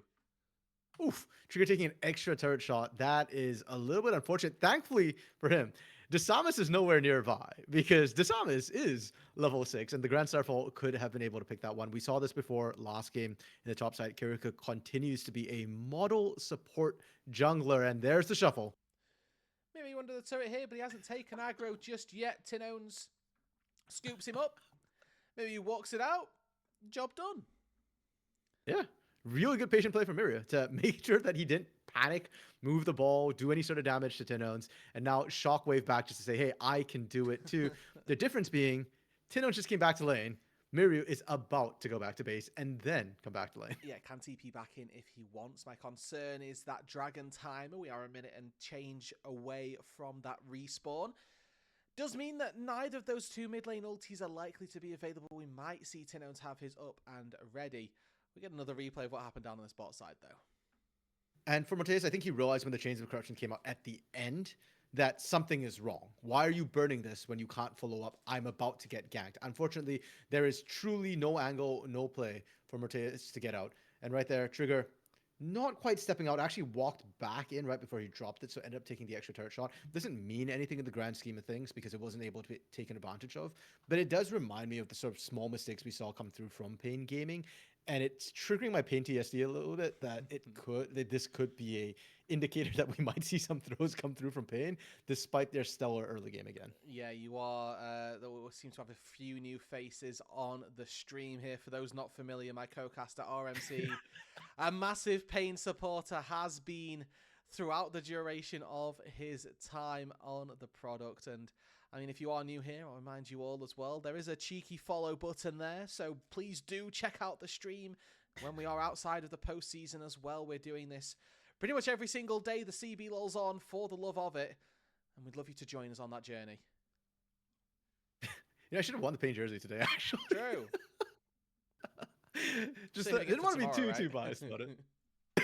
I'll be watching the games tomorrow. I think I don't think I'm casting it tomorrow, but I will be definitely watching the games and supporting, even if Pain's not playing. The problem is I don't want to be wearing the jersey tomorrow. Pain wins today, and they don't have to play tomorrow, right? That's how it works. That's true. That is the goal here, and the goal for Pain Gaming here is snowball this early game. They found the first dragon. They've got a 1.1k gold lead, and they're going to look to do it again with a second Drake. Yeah, Kaiwing. Okay, he's got that Pop Blossom finding too. Hello! In comes the Grand Starfall as well. Trigger's left on his lonesome there. Kaiwing finds it. The CC is immune by the Grim Deliverance. Ball finds his way in. A double hook back. Like this. This is doing everything that VKS wanted. They found the dragon. They found a top laner. Robo flashes out. He's going to get to live here. But Pain Gaming get nothing. And this was pretty much exactly what we're concerned about, Root, for Pain Gaming. Yes, you got the early lead, but they did foul that up pretty badly, and now suddenly Cade are swing back in, very reminiscent to last game. For now, the gold is still in Pain's favor, but only fractionally, and a lot of that was sort of the setup from Pain. They weren't quite ready to do that, and they got baited by Kaiwing. Kaiwing looks like the Samus. They thought, oh, that's the Pantheon. Surely that's not Nico, that's not Kaiwing getting the Pop Blossom. And then not only did Kaiwing get the Pop Blossom, he also split Cade and left Trigger exposed. Yeah, really solid team fight from VKS. They're able to take that bounty off of Trigger's head as well. Now he's still 2k up over Morteus. He is still a threat if they do manage to leave him unchecked. But another threat here for VKS is Miria, who in game number 1 didn't have the bestest, most amazing of showings, but he was by no means any slouch. And now he's got this advantage over Tinones. We do expect to see that come home to roost. And with Orianna Azir, that particular matchup gets very interesting as you kind of get later on, because Azir skills very, very well. And he's got consistent damage.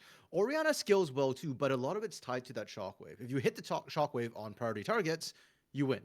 If you don't, then you're going to feel a lot worse than the Azir who's constantly pumping out damage. So this lead for Mirio needs to translate into team fights. Karioka stepping up aggressively onto Kaiwing. That was Shockwave on the clone. Yeah, you've caught a fake little monkey there, Mirio, and that's not ideal. We do not like to see those, and it will be a big boost to the confidence of Pain Gaming as they charge 3 people up towards this top side. Now, taking down the Zehen, never a particularly easy task with the amount of healing that this champion has got built into the kit. That Grim Deliverance does a really good job at vamping himself back up as well. There's going to be a lot of focus on this top side with Herald spawning in 30 seconds. There's no surprises. Pain Gaming's job, their objective, hasn't particularly changed. They don't need to win this game early. They can rely on tin-owns, but when they've got the lead, it doesn't hurt to try. And this game, they don't necessarily have that sort of early game trough that they did last game where they're waiting for all their tier items to stack up. Ideally, Azir would like his second item. A lot of times we see it as the Rylai's Crystal Scepter to kind of slow everybody down, keep them in range for more autos. But in a big team fight, just having the Nashes alone will help with the damage. I think more critically for them is Trigger is strong right now. Strong enough to be able to walk away without flash. I thought he was dead to rise from Disamis, but yeah, Trigger is strong. He's got sort of that 1.5 lethality items with the Serrated Dirk and the Ghost Blade completed. So Pain wants to take advantage of that. They didn't get to do it last fight. No poke came down before they got chunked. So this time they're trying to set up a little bit better, get that vision down around Herald first. Yeah, well, it's off Disamis, HP, but he's been left in the mid lane once again. What is happening to Disamis? He just watched the Varus walk past him, gets slammed by a Scion and dies instantly. To give credit, the CC did come out immediately. Chains of Corruption into the tether from Curry. So Disamis went in and he couldn't go any harder. He just got locked down, taken out. Pain did learn from their lessons, Rood. No amount of Merc Tread's going to be able to save you from that one as Pain Gaming look to take down this Herald, but they're not quite finished with just that. VKS are worming their way in here. They fancy just a little bit extra. Disamis is going to be back in 5 seconds, but I think they're just hitting a tank for the sake of the game here. And it's the Herald secured for Pain Gaming, and they get a kill out of it to boot. And that's when what you're talking about earlier comes into play. The fact that Scion is still Sioning and will do Scion things. Even if he loses the lane, which, hey, props to Robo, he actually won out his lane in terms of CS. He just becomes such a big unit that if you don't have enough threat, if Sivir's not online yet, you can't take it. So here's the gank onto Trigger, and really well played from Trigger. There you go. Immediate Chains of Corruption, because he doesn't have flash. And that bought enough time for the rest of the team to dogpile in. Disamis, there's just no saving him. And you can't blame anything on Cade for that one. The initial call was good. Trigger is isolated. I think they just didn't account for the sheer amount of CC that they were willing to burn on that one lone Pantheon. Good spot once again. RMC, your eyes working overtime there, catching that Chain of Corruption, much like Disamis did.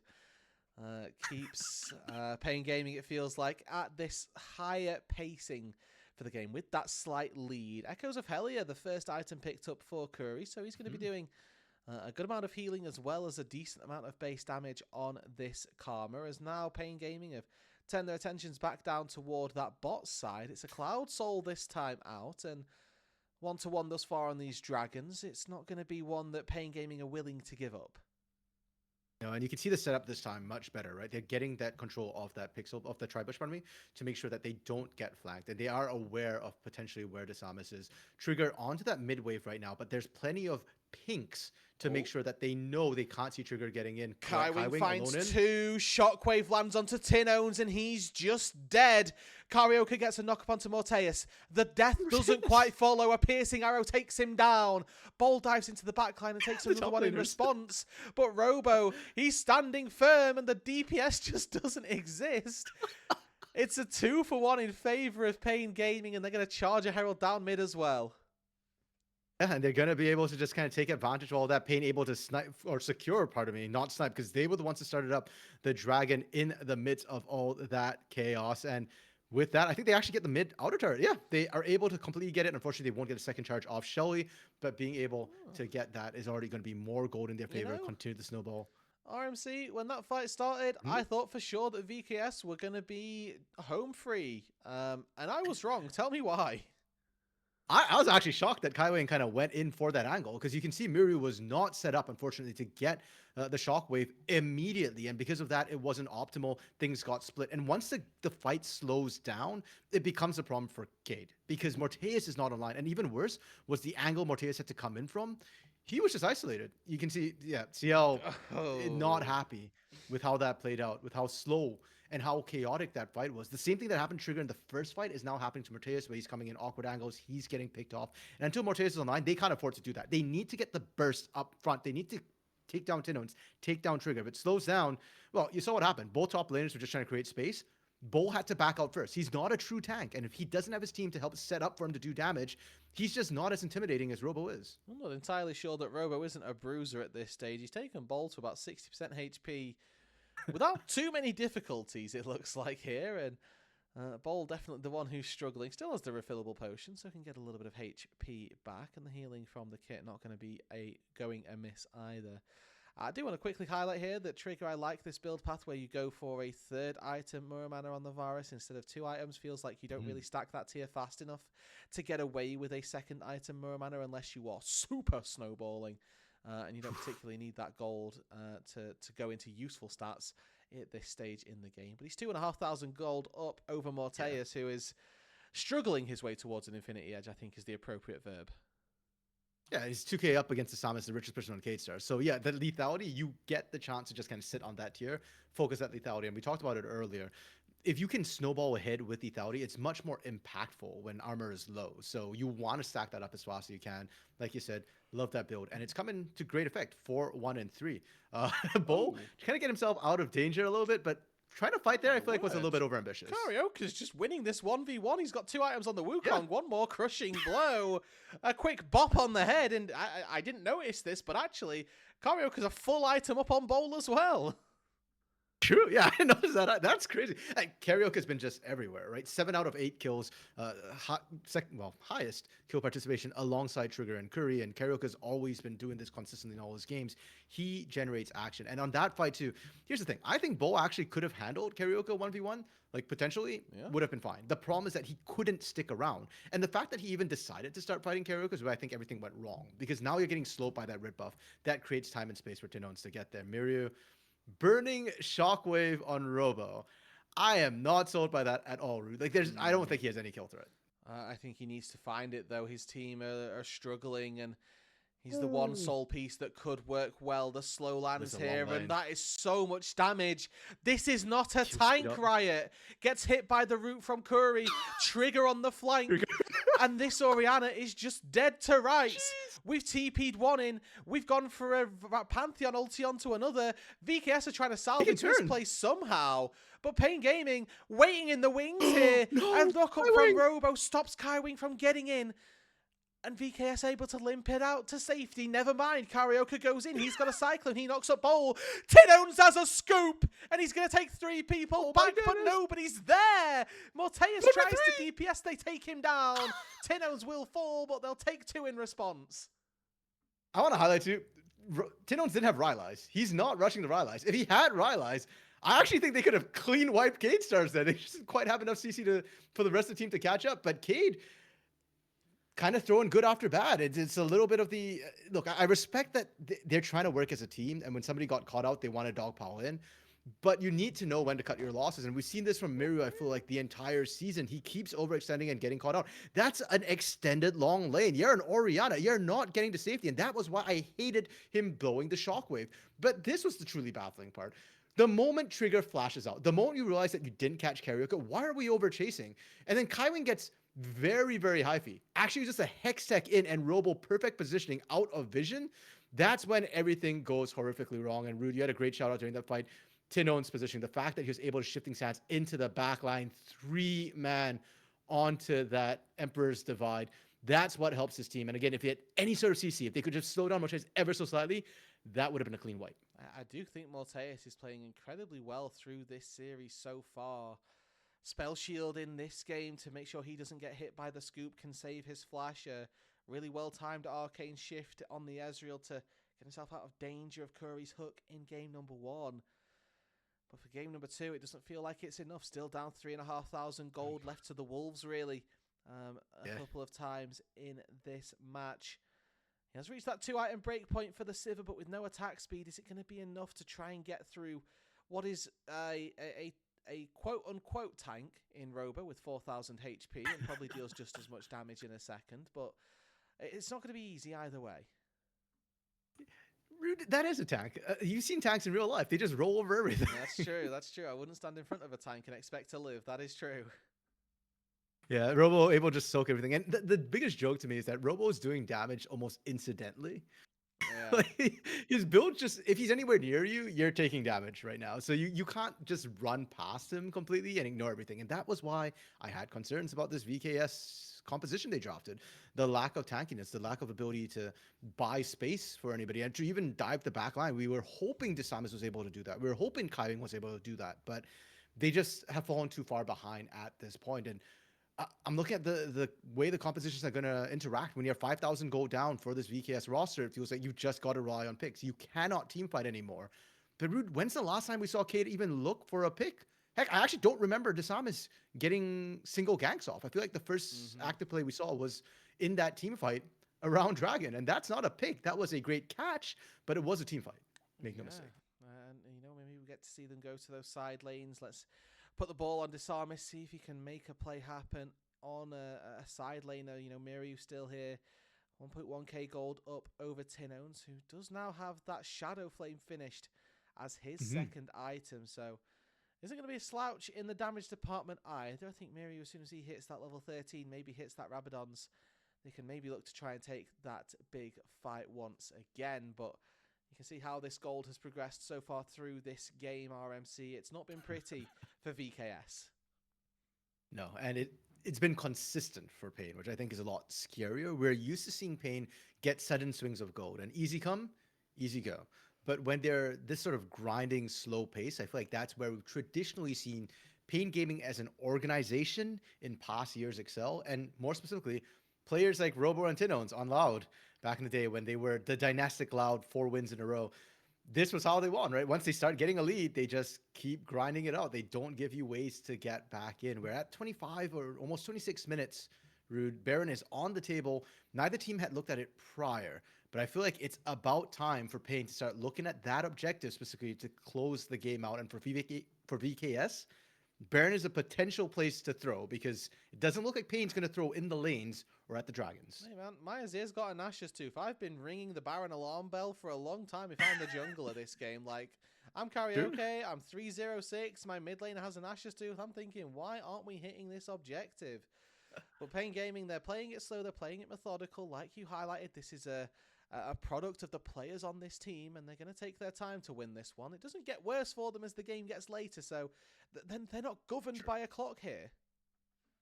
True. Well, it gets worse for them a little bit just because they're so far ahead. So if they don't keep accelerating, then it gives VKS a chance to catch up. But you're right completely in terms of compositionally, they're not necessarily in a rush. So they are kind of taking their time as it stands. They have finally cleared up vision around Baron, and they've got a choice. Do they want to start it up? Or, as you said, if they want to take their time, do they want to go fishing and try and find Cade rotating through that jungle? With the poke they have, they don't even need to find a catch in terms of like finding one person, bursting out and killing them right off the bat. If they land enough poke, that's almost as good as a kill when it comes to being able to secure that Baron. Yeah, it really is. It just means that nobody can step up, or whoever you poke out then can't step on up. If I'm VKS right now, I'm funneling everything into Miriu. He's got those 2 large rods. He's got a half an XP bar before he dings level 16. That rank 3 ulti, a Rabadon's death cap, I think that's more important than whatever Morteus can find in the upcoming fight. We've got 20 seconds on this dragon. It doesn't look like they're going to be able to find level 16, but might have been able to find the gold for the Orianna had they put a little bit more stock into it. You can see down on the spot side just how futile it is, Bowl trying to take these fights, and the rest of Pain Gaming, they're sniffing their way down to the spot side too. And what's sad for me is I don't even know if gank would actually change anything. Like they're going for Robo, big whoop. Robo just walks it off. Though he's found a double knockup, and Kaiwing's been forced to flash and ulti defensively between the poke of the Varus and the DPS of the Wukong. Pain Gaming secure the soul. Yeah, so that was Proto Belt, Flash, and Pop Blossom Root just to add insult to injury from Kaiwing. That's the engage gone from K-Star. So now even if they do want to go for Baron, it does get a little bit questionable if they can find anything.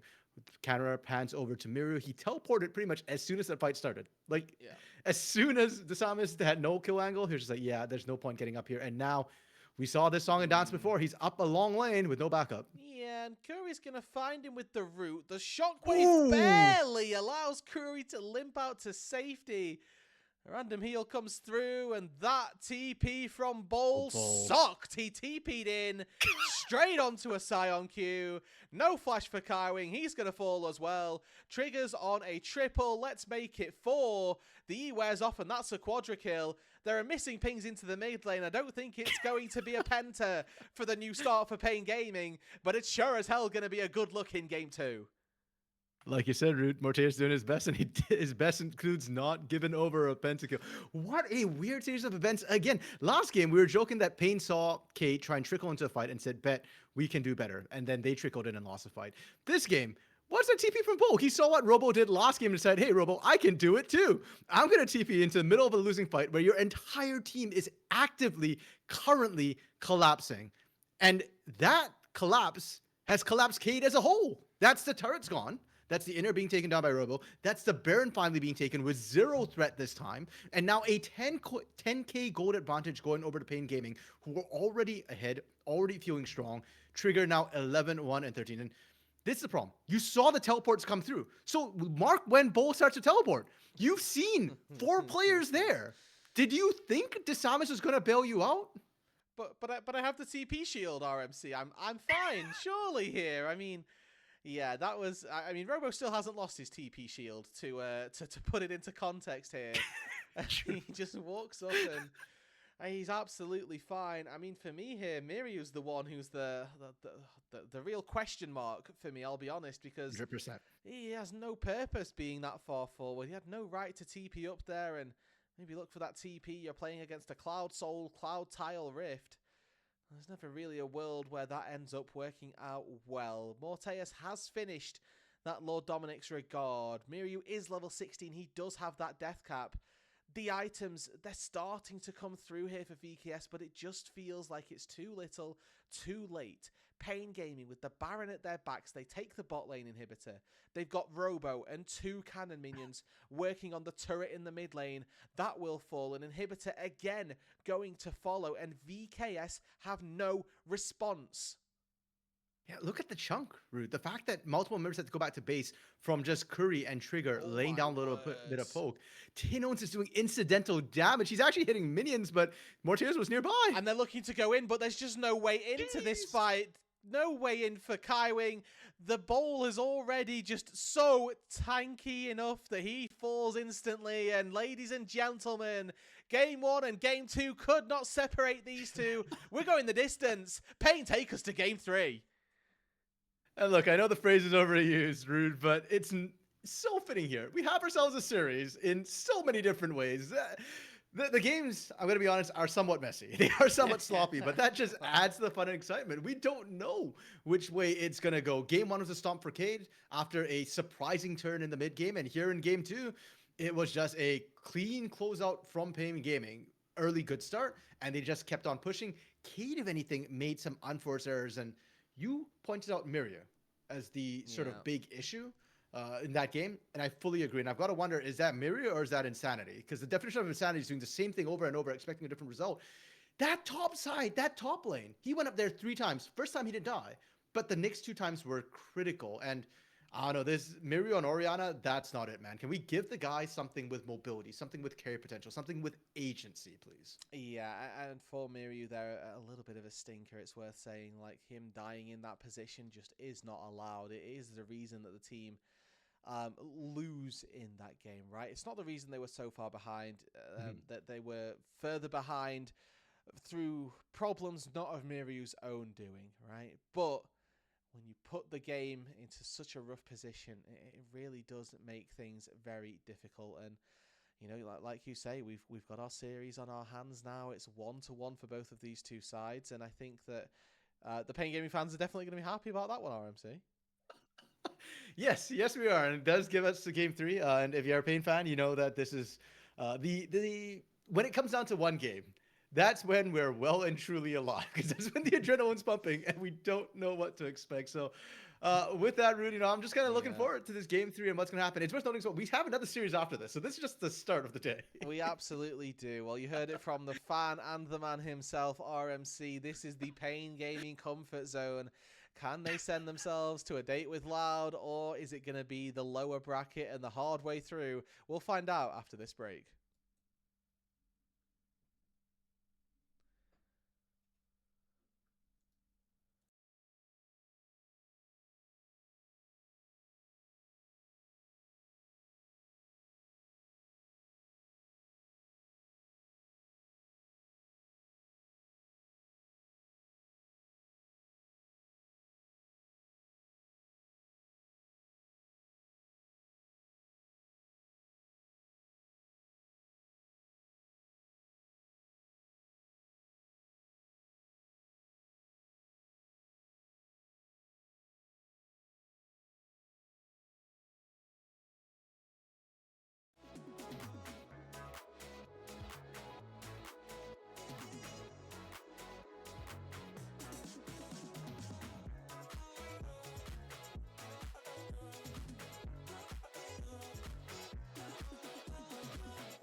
Welcome back, everybody, to the conclusion of our first series of the night. VKS up against Pain Gaming has taken us to Game 3. A battle with Loud awaits our victor, and a position in our top 6 for them as well. A date tomorrow with a best of 5 is there for the loser. So we'll see who it is that comes out, the beneficiary who comes away with this as the losers, for lack of a better word, in this best of 3. My name is Roodood. I'm your play-by-play tonight, joined by the wonderful RMC here on my left as we take you through the final game of the night. Oh no, of the series. Series, yeah. We still have another series after this. We'll start that out. I don't think Root, unfortunately, will be able to join us because this series did run a little bit long, and it is dark o'clock hours. Unfortunately, there are children that need to learn chemistry tomorrow, and they're going to have to be taught one way or the other. Okay, Breaking Bad. We are aware and have been informed that VKS has opted for first pick. Interestingly enough, Pain has gone for Red side despite that. And I'm going to be honest, Rude, I don't feel like the side selection has been that important. Blue generally, I feel like, is favored. So I'm kind of curious what Red is cooking, or what Pain is cooking on the Red side. Are there any picks that you're aware of that particularly prefer the Red side? MF, around Baron setups, is the biggest go-to for me. That, you know, you get protection over the wall. If the enemy team tries to go to Baron, you can do a pretty good job at fighting around the top side. That's the main thing that comes to mind for me here. Other than that, I don't particularly have the secret sauce on Red side juicer picks. I'm going to be honest. Yeah, no, that's fair. I don't either. Hence my kind of query and confusion. We did see Sarkis, the coach, kind of talking to the bot lane there, to Curry specifically. So maybe they are thinking of some sort of cheese with Misfortune in the bot, like as a bot lane duo. I do feel like Misfortune might actually match the style we've seen come through from the Pain's bot lane, because Trigger, very, very lane dominant. And we see that every time he wins a lane, Pain as a team right now are very good around playing off these bot side leads. And that's one of the big struggles they had with Marvin, where Marvin wasn't lane dominant. He was much more of a team fight style AD carry, whereas Trigger is lane dominant, and Misfortune can be a lane dominant champion. Absolutely. And, you know, when you look at that MF as well, we look at some of the pairings. It's actually been, or going to be rather, pretty difficult to try and pair it up with something. With Durell already off the board, the Nautilus is gone as well. True. Maybe the Leona can come on through. That's not going to be the worst pickup that you can see with a MF, but it's definitely not the go-to, the staple pick down in that bot side. Yeah, there's still, I believe Rakan was ultimately pivoted away from in favor of Nico, so that is another potential sort of AoE champion that could come through. A weird one would be Braum. I know it's not what comes to top of mind necessarily, but he can act as secondary follow-up. If your jungler has engaged, Braum can kind of just jump in, use his ultimate as well, the Glacial Fissure, to kind of follow up and keep everybody locked down, as well as just deny it away, since it is a Misfortune counter. It is. You're exactly right. And for my money here, what I look for, I need a Trundle support. Now, that's just some secret sauce that you can use in your own solo queue. But we're probably not going to see it here. Probably not going to see it in this one as we hop on into the draft now for game number 3. RMC, you highlighted it perfectly. It was VKS that chose blue side. It was, or rather, it was VKS that chose first pick. It was Pain Gaming that chose red side. So in essence, VKS have got the best pick of both ends of the litter. Yep, and I'm just glad, Root, that we've got B1 being actual first pick. Yeah. Trying to move my head away from that language it's tough. We do see that Lucian and Aphelios both being banned. And we were talking a little bit about this. Yunara feels like she's going up there. And do Pain ban Yunara? If not, surely that's got to be first pick. It will be banned or it will be picked first. Those are the only two outcomes here. There is no third decision in the tree. Pain Gaming, what is it going to be? Do you have the MF locked and loaded ready for trigger, or do you have a different answer to the Yunara? Oh. Okay. Oh. Tension rises in the draft as Pain Gaming let the OP80 carry sneak on through. VKS toying with themselves, giggling behind their little monitors. Hee hee hee. We're definitely not going to pick Yunara first. Hee hee hee. If they don't, at that point, they're low-key trolling. There we go. And CL would have to take a lot of flack, a lot of burden if Cade were to lose if they didn't pick Yunara. But they do for now, and that's, I guess, where it's going to be interesting. Because obviously, Pain must have a plan to let Yunara through. And we talked about Misfortune in terms of red side prio. I'm actually not familiar with the matchup between Misfortune and Yunara. I'm used to seeing more like Corki, Varus, the Aphelios, which got banned away. So... if it's a lane with MF in it, MF wins. That's my rule. Okay. Okay. That's fair. Now they have just taken Lulu, which is an awful pairing with MF. So that's not boding too well. And we'll see, you know, maybe they're going for something else. There are a lot of still relatively high prio junglers, things like the Xin can come through here, which do really enjoy having an enchanter in their back pocket. So they're not forced to take a marksman here at Pain Gaming. It does give them a little bit of an opportunity to take away one of what is probably the best jungler left on the board. Okay, so I feel like you can tell how long somebody's been a Pain fan by how they feel about that Xin Zhao being locked. Yeah. If you're a longtime Pain fan, you just felt a shudder go through you because Karaoke had a really bad stint with Xin Zhao in the past. More recent Pain fans will be okay with this because Karaoke has done better with Xin Zhao in recent times. But yeah, that Lulu, it makes me wonder if, Rude, when Yunara first came out, one of the things that they said could beat Yunara was straight range. And if we're looking at range and hypercarry, how is about a Jinx? Yeah, Jinx Lulu. Another one that we used to see quite a lot, one of those go-to answers to the Thresher Felios from back in the day. And we'll see if it is Trigger going to be pulling out one of those more late-game, hyper-scaling marksmen. A little bit of a detraction from what we've seen from him thus far, but it wouldn't be a surprise to see that he's got that in the locker as well. Aatrox taken, though, for Bowl, and it's not going to be the jungle for Disarmus, so they're cooking something up. That's our answer. Down in the bot lane here, RMC, a Zeri locked in for Trigger.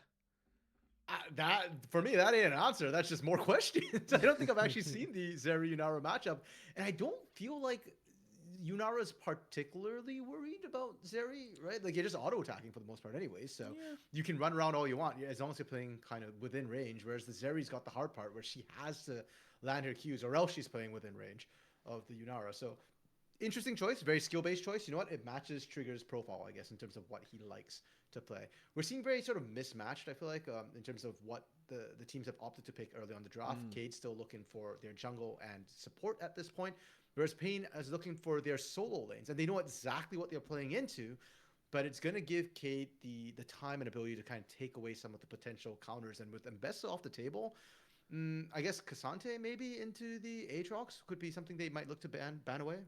Yeah, maybe they could look for some rough matchups for the Ahri as well here. I mean, the world really is their oyster. And, you know, for Pain Gaming here, I do want to iterate what the implication of this draft necessarily looks like. They have got 3 counter-picked lanes where they've been able to choose which AD carry they're going to be playing against and which mid laner, which top laner they get to play against. Now, this is in the context of Fearless, where there's already a lot of bans that have gone out, but Pain Gaming do have their choice of those 3 laning counters. And VKS here, they're operating under a little bit of false pretenses. They too are going to be able to counterpick the supporting roles, which, for my money, support really important as a counterpick. The jungle means absolutely nothing. So I would like to see them take the support counter here, see what it is that they look for and what they are going for first. But they've got the time to think about it, and ultimately they're going to see one extra piece here from Pain Gaming before they have to lock them both in anyway. Yeah, it is going to be the Kasante taken off the table on that top side matchup. The Syndra, I didn't feel like she's necessarily the hardest counter into Ari necessarily, She is but not. obviously Kate. Yep, but obviously Kate, I think, is maybe a little bit fearful after watching Tuts pilot that Syndra to great effect yesterday. So doesn't want sort of a skilly mid laner that could definitely cause problems for them. Galio being hovered and locked in 4 tin ohms. That's okay. A lot of eggs, I feel like, in the trigger basket right now. There's not a lot of damage to come through. I hesitate to say that because Galio does have some base damages, but scaling up, he's not a big carry mid laner by any means. So are they setting up for Robo for something big? Like when I see a Lulu, low key, I'm thinking like Olaf might not look bad as a combo there.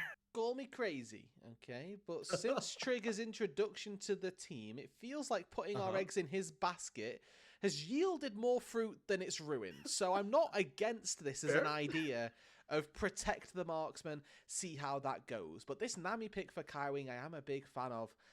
Typically, Nami does very well versus enchanters because you have healing where typically they've only got shielding. So in these longer trades, the ebb and flow actually can be pretty beneficial in that laning phase. And there were rumblings here that we could see a Renekton come through for Robo. It's been denied by Bowl, and he's going to see what he can do blind into the top side. Does this, though, set you up for that quintessential Robo pick in the top side? No. Gnar Renekton? Okay. No. I mean, Gnar is something that Robo has played a lot of, and the Gnar Renekton sort of matchup feels one as old as time. Gnar and Renekton both being somewhat prehistoric creatures. Yeah, it's just been around forever. So kind of a bit of a handshake. Root, I want to go back to the Aatrox, though, because the Aatrox, that means that's going into the jungle. Yeah. And jungle Aatrox was something that Youngjae pulled out on Saturday against Leviathan. In the game he lost. And I was a huge critic of it. I did not like Aatrox without setup. I'm looking at this team going like, okay, this is not the worst case scenario, I feel like, that we saw with Loud. But you've got a Nami for some extra CC, but it's not far off either. And I'm a little bit concerned about how this Aatrox is going to operate into this composition. Yeah, I think I'm a little bit worried about both of these compositions. I'm going to be honest. I worry for the Aatrox jungle. I worry for where the damage lies outside of the Zeri. For Pain Gaming, now there's plenty of peel. Don't get me wrong. We've got Galio, we've got Lulu. There are plenty of tools to keep Trigger safe here. But there are equally as many tools that can probably find access to that backline on the other side of things. The Renekton's going to look to go diving. The Aatrox going to look to go diving alongside the Ahri in the mid lane. So for Miryu, one of these players who we criticised in game number 2, who we said, you are probably the reason that your team lost the game. Not the reason that the game was difficult in the first place, but the reason it ended most certainly. He's now got that playmaking. He's now got that potential. And we'll see whether or not he can make it good on it. This team went up a partnership with a team in CBLOL or something. Like this happened on, I think it was Saturday or Sunday as well, where like they were showing T1 fans randomly. It's always good to get some T1 fans in the building. Number go up equals good. We are on to the Rift, everybody. Game number 3 between VKS and Pain Gaming.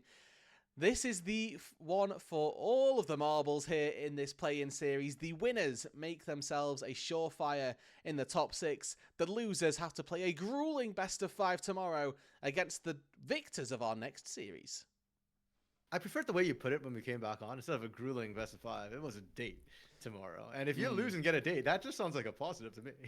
Yes, we're already coping. That's what I love to hear.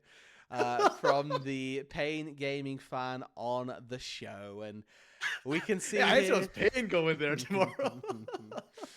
You'll be wearing the shirt regardless. The jersey will be on, and we're hoping to see Well, honestly, if you're a Pain Gaming fan, you're hoping that RMC is wearing that to work, and if you're a VKS fan, you're hoping he's wearing it in just the spirit of things.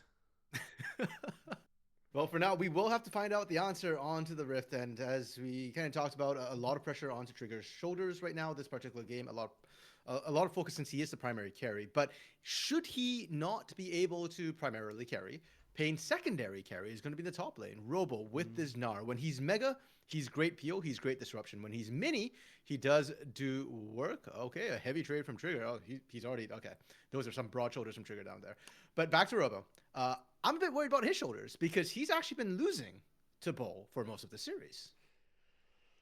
He has got a favourable matchup this time round, puts himself with the Gnar into the Renekton, so not a bad pick by any means. He should be able to, as Trajan put it yesterday, space glide and glowed in the past tense on the Renekton as this game gets a little bit later, and we will see whether or not that ends up being the case. One of the things that we were talking about, though, in the break, RMC, I do want to bring up for the broadcast. I think it's a pretty good idea that, I've been quite happy with Morteus' performance so far in this series. I think in game number 2, he got dealt a bad hand, having to deal with Varus Karma as a Sivir of all champions. And, this time round, he's got put on first pick duty, where he, yes, gets the most OP AD carry that isn't Varus, but he still has put himself in this position where he gets double counter picked, right? This Lulu is denied from him. The Zeri is, in theory, supposed to do better.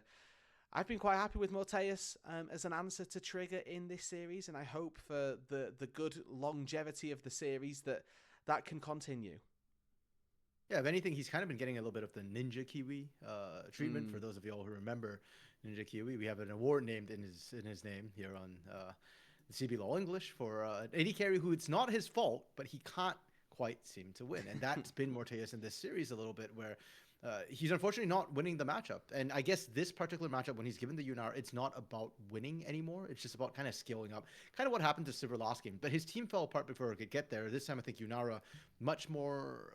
it comes online much quicker, so should have some sort of impact, and Morteus won't be just relegated to kind of sit back and watch the game happens around him, and he doesn't get to participate. It is, however, an issue that he can't beat Trigger, because while it's not Morteus' fault they're losing, Pain unfortunately seems to do very, very well when they have a winning bot lane. That's why Titan worked so well and Marvin didn't. And now Trigger is winning his lane again.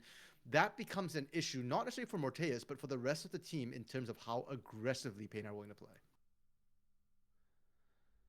Morteus did use his Ghost to get back to the lane there, so it's not going to be something that he would have looked to use in this 2v2 anyway, but it's not something he's going to have if he needed to. I see Dark Knight in the chat here, RMC, mentioning everyone remembers in your reference to Ninja Kiwi. If you do remember Ninja Kiwi, type 1 in the chat. If you don't remember, type 2 if you like turtles, and that'll do me just nicely. As a good dodge there from Bowl. He manages to make it out of a nice crunch. And in fact, Robo's going to look to hop on in here. Does land the second wallop. And Bowl feeling a little bit of the repercussions of that. Yeah, I feel like Bowl kind of mistimed that a little bit. I think he was trying to stay on top of Robo so that when he goes mini, he's able to trade. But as you can see, time was a little bit off. The Sam is just missing Tinones there. Just as punching his way back to safety. And if we kind of look across the lanes and the CS advantages or disadvantages for both these sides, Cade winning in the mid lane as expected, ranged into melee matchup. Galio doesn't have the best time against the Ahri in the laning. Top side, surprisingly, Bull continues to win out. You're talking about Gnar being able to glide and glowed, but it hasn't been the case thus far. I know that you mentioned it would happen later on, so fingers crossed that Robo finds that way to do that. Bot side favoring Trigger and Curry ever so slightly, but that's critical, Rude, because we were just talking about how Trigger, when he wins out, enables Pain. He is arguably not winning out right now, and we haven't seen Carioca really make any big splashes either. Correlation? Causation? Honestly, probably not, but I am curious to see what Pain does if Trigger doesn't get ahead. Well, he has reached AD carry depression in his first couple of items. He's gone back to base, picked up the most useless component known to mankind, and in fairness, a cull. So You're not going to be in the worst position, but Elastic Slingshot is definitely not what any AD carry wants to base on. Now we're seeing a Gnar on the top side. Dominus popped, and immediately Bowl here, he's looking to turn this one around. He's still got a dice to go, and Karioka has to back away. Robo turns mini. Bowl might have this one in the bag, waiting for his cooldowns, and Pain have to back away. Bowl stands firm. You know, and we're talking about how Miru has caused his team some problems. Morteus hasn't caused his team some problems. It's not his fault. Let's talk about who's doing really well for VKS. Because Bold this series, the entire time, has been popping off regardless what his duty is. And this dragon that we're seeing VKS take, part of that is because of the pressure that Bold's putting down. Because Karioka had to go up there to try and help Robo get ahead to the winning position he's supposed to be in. Desamas knows he can take this for free, and even better, Morteus and Kaiwing have been able to match toe-to-toe Trigger, so you don't have to worry about Trigger and Curry just roaming up, suddenly punishing Desamas for even looking at the dragon. Yeah, it's a product of that pressure built up by Bowl on that top side. You can see, I do want to quickly highlight here, Miru did opt for the first strike in the mid lane, so looking to pick himself up a little bit more gold and farm Tinones to be able to extend that gold lead through the early to mid game. Again, on this Ari, we asked for this style of champion for the VKS mid lane. It feels like it's much more within his wheelhouse to be able to succeed on. As he catches Evelyn with that charm there, one of the few champs that doesn't need charm throwing at her, but nevertheless, Miru tries. I like the mind games from Tinones there, just knowing that he was going to do that. We get a replay of kind of what happened to topside, and the initial gank looks really, really good for Pain. 2v1, they catch him.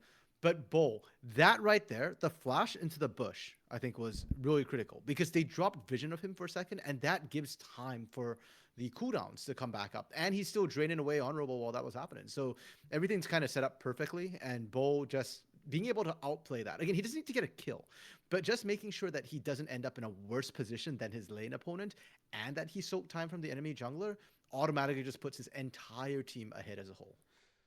What I like the most there is that the second Bowl sees Karioka, he goes, "Oh, this guy's gonna die," and immediately turns onto him, recognizing the strength that he has on that level 6 Renekton. There was a ruling back in Season 5 that you just didn't gank this guy when you dinged level 6 and you as a jungler weren't level 6 yet yourself, and it was with good reason, and those sometimes do still hold true. Robo, though, with a very good trade onto Bowl this time round, gets caught by a wallop. Dominus comes on in, but Winds of War will help seal the fate of a once faithful Croc. And I was actually a little bit worried that the throw from Gnar to knock him back came a little bit early, that it wasn't desynced, but the last bit of that stun from Robo kept him in range from Tinones. Tinones running into a wall! Kaiwing gets away for free! Yeah, it means Kaiwing's not going to feel the pain of this top side, but it doesn't really mean anything else, as it is going to be a 3-for-0 in those grubs, and Pain Gaming translate their early play on the top side into an objective as well. And that's what's keeping Pain in the game right now, because they aren't winning out their lanes individually necessarily. Bot side has a 5 CS advantage, that's just off the push. But the fact that they're able to get this gank off kind of keeps everything golden. We get to rewatch the beginnings of how this kind of happened, and it was just the usual trades coming through from Bo and Robo. The difference this time is that Tinones is leaving mid lane, and so he's able to get that, and that's done right there, just the edge of it. If not, Bo is out and home free, and probably would just get out laughing again that you're spending so many resources on me, and I'm still alive. And if he was alive, then Desamas and Miru probably look to contest the grubs. But because the edge of that, such a small thing hits, it gives Pain a way back into stabilizing this game, keeping things dead even. Yeah, and despite the fact that this game has been relatively quiet, I want to highlight the most fed member in this game currently, once again, Miru, who has had the run of things in this mid lane versus Tinones, not just in this game, but largely in this series as well. Now, yes, the first strike is doing a lot of work for him here, meaning that he's getting a lot of extra gold putting into his pocket, but it does mean with Drake spawning in a minute's time, he's the first person to reach completed items. Now, Desamas goes back to base, picks up that Sundered Sky, and maybe that first item breakpoint isn't going to be truly felt across the board. As we do see Karioka Pixel Brush spotted by a ward, and it's probably just going to peter out into nothing as the dragon spawns in 40 seconds. Final recall start to come through. And that gank on that top side might just be enough to enable the Gnar now to take this fight up against the Renekton safely. Yeah, tier 2 boots to tier 1. The plated steel caps completed for Robo. That might be what he needs to start gliding away. I want to go back to this mid lane, though, because I like the call you did, Rude, where you're talking about the first item completion for Miru. On the Ahri, it's a great first item. Into the Galio, though, I do feel like it often lacks the impact that it would have into almost any other matchup. Yeah. Because, sure, the Malignant Shred is great, but Galio is kind of built to soak a lot of that damage, so he's going to be fine. And you want to roam out, hold on, okay, Trigger's fine. Did take a beating, probably has to base. But yeah, normally up as well. Ooh, good call. It just spawned. Yeah, Pain can't contest this. So I guess Malignance will see a little bit of an advantage there. Because normally with the other thing with Malignance, you want to roam out and use that Spirit Rush with the ult cooldown reduction to start ganking other lanes. But Galio will happily match you with the hero's entrance on that front. So for Miru, great first item. Does it change much as you call? Debatably not. In fact, it's more about the bot lane and them finding Trigger that is impacting this early game much more heavily. And it's going to be that second dragon of the game picked up by VKS. Trigger there with just a slight misstep. Goes a bit too far forward and does cost himself too much HP for him to stick around. It also means he has to go back to base on a pretty awkward timing there as he doesn't get to finish that Yuntal. He gets his tier 2 boots, yes, but again, this AD carry threshold of trying to find that first item not looking too great now. Morteus goes for the all-in, knows that Trigger has no ulti, still got flash, unfortunately. Morteus doesn't have vision. Flash is on top of him to try to follow. One more W, not even mind, a couple of autos take him out, and it's Morteus in the 1v1. For the first time this series, Rude, Morteus getting the better of Trigger in the 1v1, 2v2 situation. And I wonder if that's indicative of how this game's going to go. We talked about putting everything in the Trigger basket, and right now that basket is getting overturned. Curry on the hunt, stopping the base. Karioka looking to clean up. Man, these guys are just cheating. Why are they sending 2 people to kill an AD carry? This is not fair. Looking at the rest of the map, no real response here by VKS, and I mean, for Morteus, the message has been sent, but it does feel a little bit rough that there's nothing really to be found on the other side of the map. Carwin could have been there to maybe try and, you know, put in the work, put in the hours, and make sure that his AD carry can get out alive, but not going to be the case here. Turnabout's fair play, Rude. And I think it was a game, it was just last game on the Varus that they sent multiple people after Trigger multiple times. So, true. You know, Pain just needs to send a message that leave our AD carry alone. That's always been their MO. As I say that, though, they are not leaving Trigger alone. But it's Samus. Let's talk about Samus for a second. Oh. Rare that we see the junglers not be sort of the focal point for their team's early game action. And this is my issue with Aatrox's jungle. I just don't see it. I mean, he's currently getting tickled by a Zeri, who it's worth noting is building towards, I believe, the Stormrazor first off, instead of that Yuntal, as the build path would lead you to have initially believed before that crit cloak does get picked on up. Miru, though, you can see has worked very well through that turret so far. And I mean, I think that here, are you just caught shopping there a little bit? As Curry wasn't really looking like he was going to stop this, and I think if he sticks around, you turn that fight extremely in your favor. Yeah, I just think it's a bit of a miscommunication between Curry and Trigger. And you have to remember, this is literally the first weekend they're playing together on stage, right? Like Saturday was the first stage game. And unfortunately, it just looked like miscommunication. Curry is saying, I was going home. Trigger overstayed a little bit. And Morteus, great play from him, recognized that right now I had completed an item. I'm stronger. We are both bootless. Once I pop my ult, I will be able to run you down. We need the over-the-shoulder death. Well, I got my Kraken Slayer, guys, and he's still fist bumping. Yep. He's more than happy with that one. Manages to get himself some tier 2 boots and a couple of daggers as well. Tino's is down here. He's going to try and clear this wave, but I'm pretty sure he dies here as it's Disarmus underneath the turret. He does break the Infernal Chain, and with all of that MR, it's not doing you a lot of good. He's still tanking the turret here, Morteus, and actually they juggle it perfectly. VKS playing this one out lovely. I was actually thinking for a second that Tinones might be able to survive all of that with the CC as long as he can clear the wave by the time. He is kind of tanky, but unfortunately, Spect more for magic resistance can't do anything from both Samus, and Samus actually getting to pound away for a change. Turrets being traded, but VKS still has more members bot side if they want to base race this. Miryu hops into the mid lane. 3-level lead over Trigger, but he's got no more Spirit Rush charges. He might be down 3 levels, but he's got no consistent DPS. Disarm is looking to get in range. Flash to follow. That's not the Ahri that you thought it was, Trigger. That's in fact an Aatrox. 1 kill picked up, and VKS are cleaning Pain Gaming out of these mid-game scraps. Well, it's a little bit late for Pinzechis. Here's your trigger warning.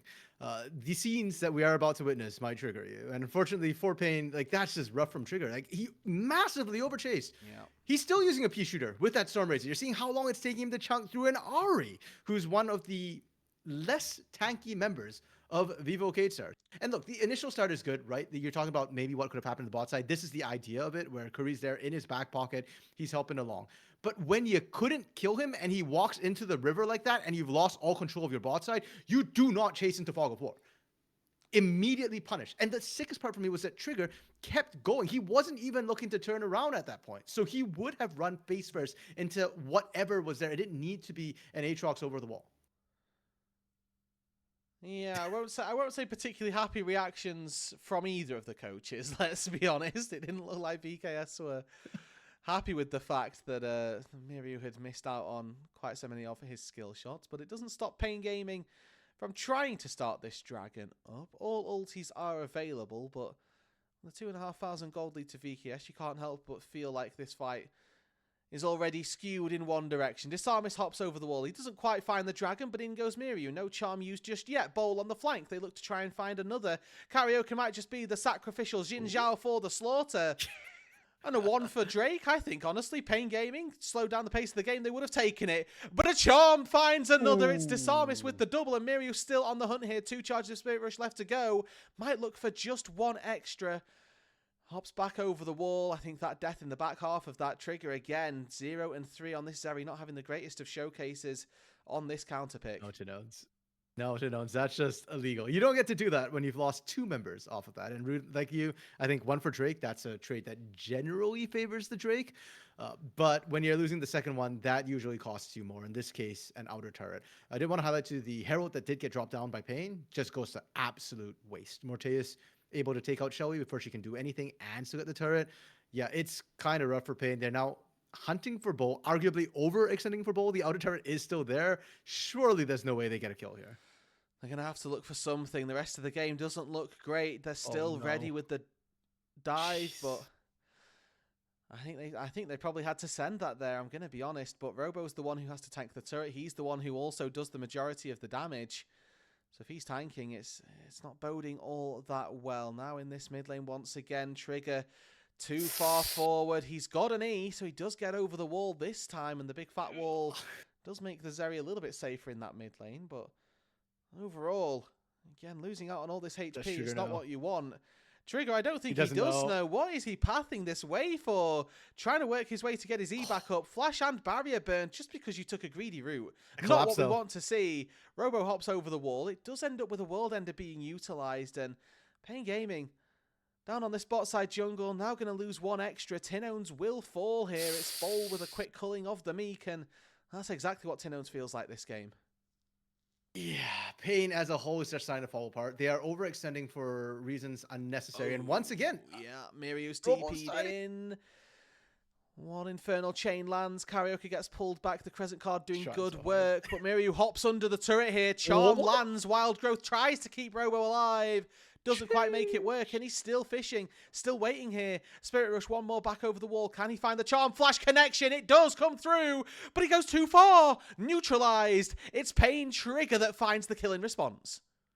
And it's Pain Miryu that's holding Pain in the game right now. It is so incredibly close. Like, why does he keep overchasing? And why is Pain overstaying? Morteus dives onto Disarmis and dives on with Disarmis, I should say, as it's Karaoke, the one who ends up diving in for the lols, really, for the love of playing best of 5s tomorrow, by the sounds of things. Yeah, I need a replay of that extended sequence, because there was so much. There was a lot of decision making going on. It was very questionable. Pain going for the bot side, because it starts off on the bot side push, which we're not going to see. Instead, we're just going to see kind of the overextensions, because Robo should not have been out there. And even here, Carioca is doing the best he can for his team. He bails on trouble. Mirio going here gets Robo, but I want to highlight how close this is. Slow it down, please, because he was right there at Mega. Yeah, just needs the Half a CC to second. break. He can press the W and get out. Yeah, and the moment that happened, that would have turned so horrifically onto Miru. And then Miru decides that I'm not done, I'm going to do it again. We're going back to live here. Tinones is caught. He falls. Robo's now here. Doesn't have a flash, and he's got 4 members of VKS breathing down his neck. Oh my goodness. Caught by the charm and caught by the Aatrox. This is not a loud Aatrox jungle. This is a VKS Aatrox jungle, and when Disarmis plays this, he gets 9 out of 10 kill participation, 5 out of 10 of the kills, and enables Morteus to hop on through the mid lane. No tier 2 turret, but there is an Infernal Chain to back up those aggressions, and now a flash in from Bowl. Trigger trying to get out to safety, but his efforts will be futile. Torn asunder of Pain Gaming, and VKS march valiantly towards the Baron. Tell you what, Rude, has K-Stars fixed all their problems? No. Do they still have issues? Sure. But one thing they've done very well in the series is punish mistakes from the opposing team. And for all of Miryu's overextensions and kind of causing chaos and maybe throwing at times, he's creating a lot of these mistakes by just his relentless aggression. And Pain are just kind of getting baited into it over and over again. Tinone's pushing on that bot side, probably feeling he was comfortable trying to match up. And then surprise, surprise, League isn't 1v1. It's 5v5. Once again, Miryu overextended, trying to make some sort of play, some sort of mistake happen. Yeah, I mean, he's waiting on his TP. He does also have ulti in 7 or 8 seconds, so we'll see if he can stall for long enough. The damage from Pain Gaming, I think, is probably just a little bit too high, as I can't quite tell you, but Miryu does fall. I can see on the bottom hand of the screen there that he has gone down. This isn't on our end. This is a CBLOL issue right now, so I apologize for that. Yeah, a little bit of a slideshow happening here. They didn't want to show us the instance that Miru kind of got dumpstered. Oh, there. Oh dear. No, that was interesting. Okay. There we go. I can see at the bottom that the player cams are moving fine. Like, this is, for all of the problems that I had going on earlier on, folks, this is not my fault. That one was a problem down south. And I can't, that's not on me to fix. Either way, though, they will find a little bit of a reprieve, I guess. It means that Miryu can't push with the Baron until he respawns, which is coincidentally right about now. But VKS have already made their charge up to this top side, and you have to imagine that these tier 2 turrets are merely a formality. Yeah, it's definitely kind of tough, especially into this Baron. Pain, their wave clear isn't necessarily the best either. That's kind of the problem of putting everything in the Zeri basket and then having your Zeri get cracked a couple of times. So it's just kind of sitting at 2 items and doesn't have the best way to wave clear. VKS can take their own sweet time. And now Miryu, with the early TP, looking for the flank right now, will be spotted on multiple wards. But just the presence of Miryu is going to have to force Pain to back off. They cannot afford to get charmed up. None of them are tanky enough to survive. And Trigger took sort of 500 HP just off errant W's from Morteus. He's doing a really good job at catching Trigger a little bit off guard. It's going to garner them this tier 2 turret up in the top side. And a little bit of a push timer on that tier 3 as well. But for Pain Gaming, they've stood firm in their base. They've yet to lose a structure inside of it, as Disarmis does put a good amount of damage down on that tier 3, which may incite Robo to go a little bit crazy here. Has the Mega Gnar ready, forces the World Ender from Disarmis. And that's a quick win for Pain Gaming. Can they find any more? Maybe using Robo as this Mega Gnar to do so. Sure. Small wins. Start with small wins. Yeah. Your turret survived. It's mostly dead, but it's alive. Can they catch them on the base? And that's exactly what they've done. Bowl caught out. Another shutdown for Trigger. Again, that's Dominus popped. Unfortunately for Pain, the catch is good. Any sort of catch when you're this far down is good. It helps you come back in, but there's absolutely nothing on the board for them to take. Baron and Dragon are both 3 minutes away. Even the Dominus that Bo ended up expending will be back before then. Trying to push up right now is incredibly dangerous. The lack of vision that Pain have on the map is terrifying. They've got a ward in the Dragon Pit, and they've got a ward in that sort of tri-bush near their bottom side. So Robo feels comfortable to push up to maybe halfway to near where his tier 1 used to be, and that's about it, and rightfully so. So K-Stars losing Bo, unfortunate, but not even a speed bump on their road to victory right now. And again, a reminder for these two teams that the winner firmly locks themselves into playoffs from this play-in stage. The loser gets a best of 5 tomorrow against an opponent as yet undetermined. For Pain Gaming, it felt almost unimaginable that they'd find themselves in this series coming into the Monday match, but here they are, and they've sent us to 3 games, and you look at this third game scoreline, they're down 8,500 gold, and you begin to think, well, this is sort of what the expectation was for them coming in. A little bit of a glimpse of what we're going to get after today, and after this match in particular, in fact, in Fluxu versus Leviathan. Robo now pushing down on the bot side. He's going to be the object of VKS's ire. He does manage to back himself out to safety, but for VKS, again, an organisation that we're expecting to be in the top 4 largely before any of this had even happened, and they find themselves having to battle their way through the play-ins. And for Pain Gaming coming into this weekend, we're expecting them to not be playing here at all in the next series. So it's a turn up for both of them, and somehow we've got a really good series out of it. Or a really entertaining series. I hesitate to use the word really good, sorry. Depends on what you're here for, right? And I'm here for entertainment, so I'll call it a good series, Reed, even if it does hurt to watch Pain be losing here in this critical game 3, and they're looking for a catch. Miryu overextended her side lane. Where have we seen this before? I don't know, and I feel like Miryu this time, he's quick enough, hot enough on that Spirit Rush to mean that this commitment from Pain Gaming doesn't really garner them anything. Hey, we talked about it, wanting some mobility and agency, and that's what Miryu needs to be able to split push just like that. There. True. Yep. Syndra dies there. Ori dies there. Heck, even probably Ryze, even with Phase Rush. Maybe Ryze gets out, but it gets kind of dicey. Robo, on the other hand, doesn't have quite as much mobility, so he's got to just rely on good sense to be able to get out of danger. Bowl this time. If he goes down, this would be critical. Yeah, we've burned the ulti one side. Can we do it on the other? Hops straight onto Curry here, who gets the wild growth to keep himself alive. Now in the mid lane, Pain Gaming are losing structures very heavily. Curry's going to look to try and get back to base. Has to stop his recall. The Renekton does die. VKS take themselves the inhibitor, will back out towards the dragon, but Baron spawns in 15 seconds here, and that overlaps with Bowl's death timer. Yeah, so Pain has this 40 seconds where they're a member up. Dragon melts really quickly, and because it has the Hex map, Hex Gates will get you to those objectives really quick. Quick charm onto Tinons is going to do absolutely nothing, and I think Pain want to actually go for this dragon. It's a much faster take, and if VKS hesitate, you can catch them 5v4. Maybe you can win a fight. Instead, the pings are coming down for Baron. Pain want to do Baron. That's a much riskier ask. You're 9k down, 4v5? That 10k, 9k feels like an extra person. They're working on a clock here, RMC, and it feels like it's just ticked over. With Karaoke walking in, he took a Gromp on the top side of the jungle, but I mean, that as a prize for taking down the Renekton feels very inconsequential, and maybe caught with the rabbit in the headlight syndrome there, didn't really know what it was that they could accomplish, what they were looking for off the back of this, and VKS pushed themselves to Soul Point. They deny that luxury away from Pain Gaming, and in a game where they're 8,000 gold to the good, that's just an extra arrow in their quiver.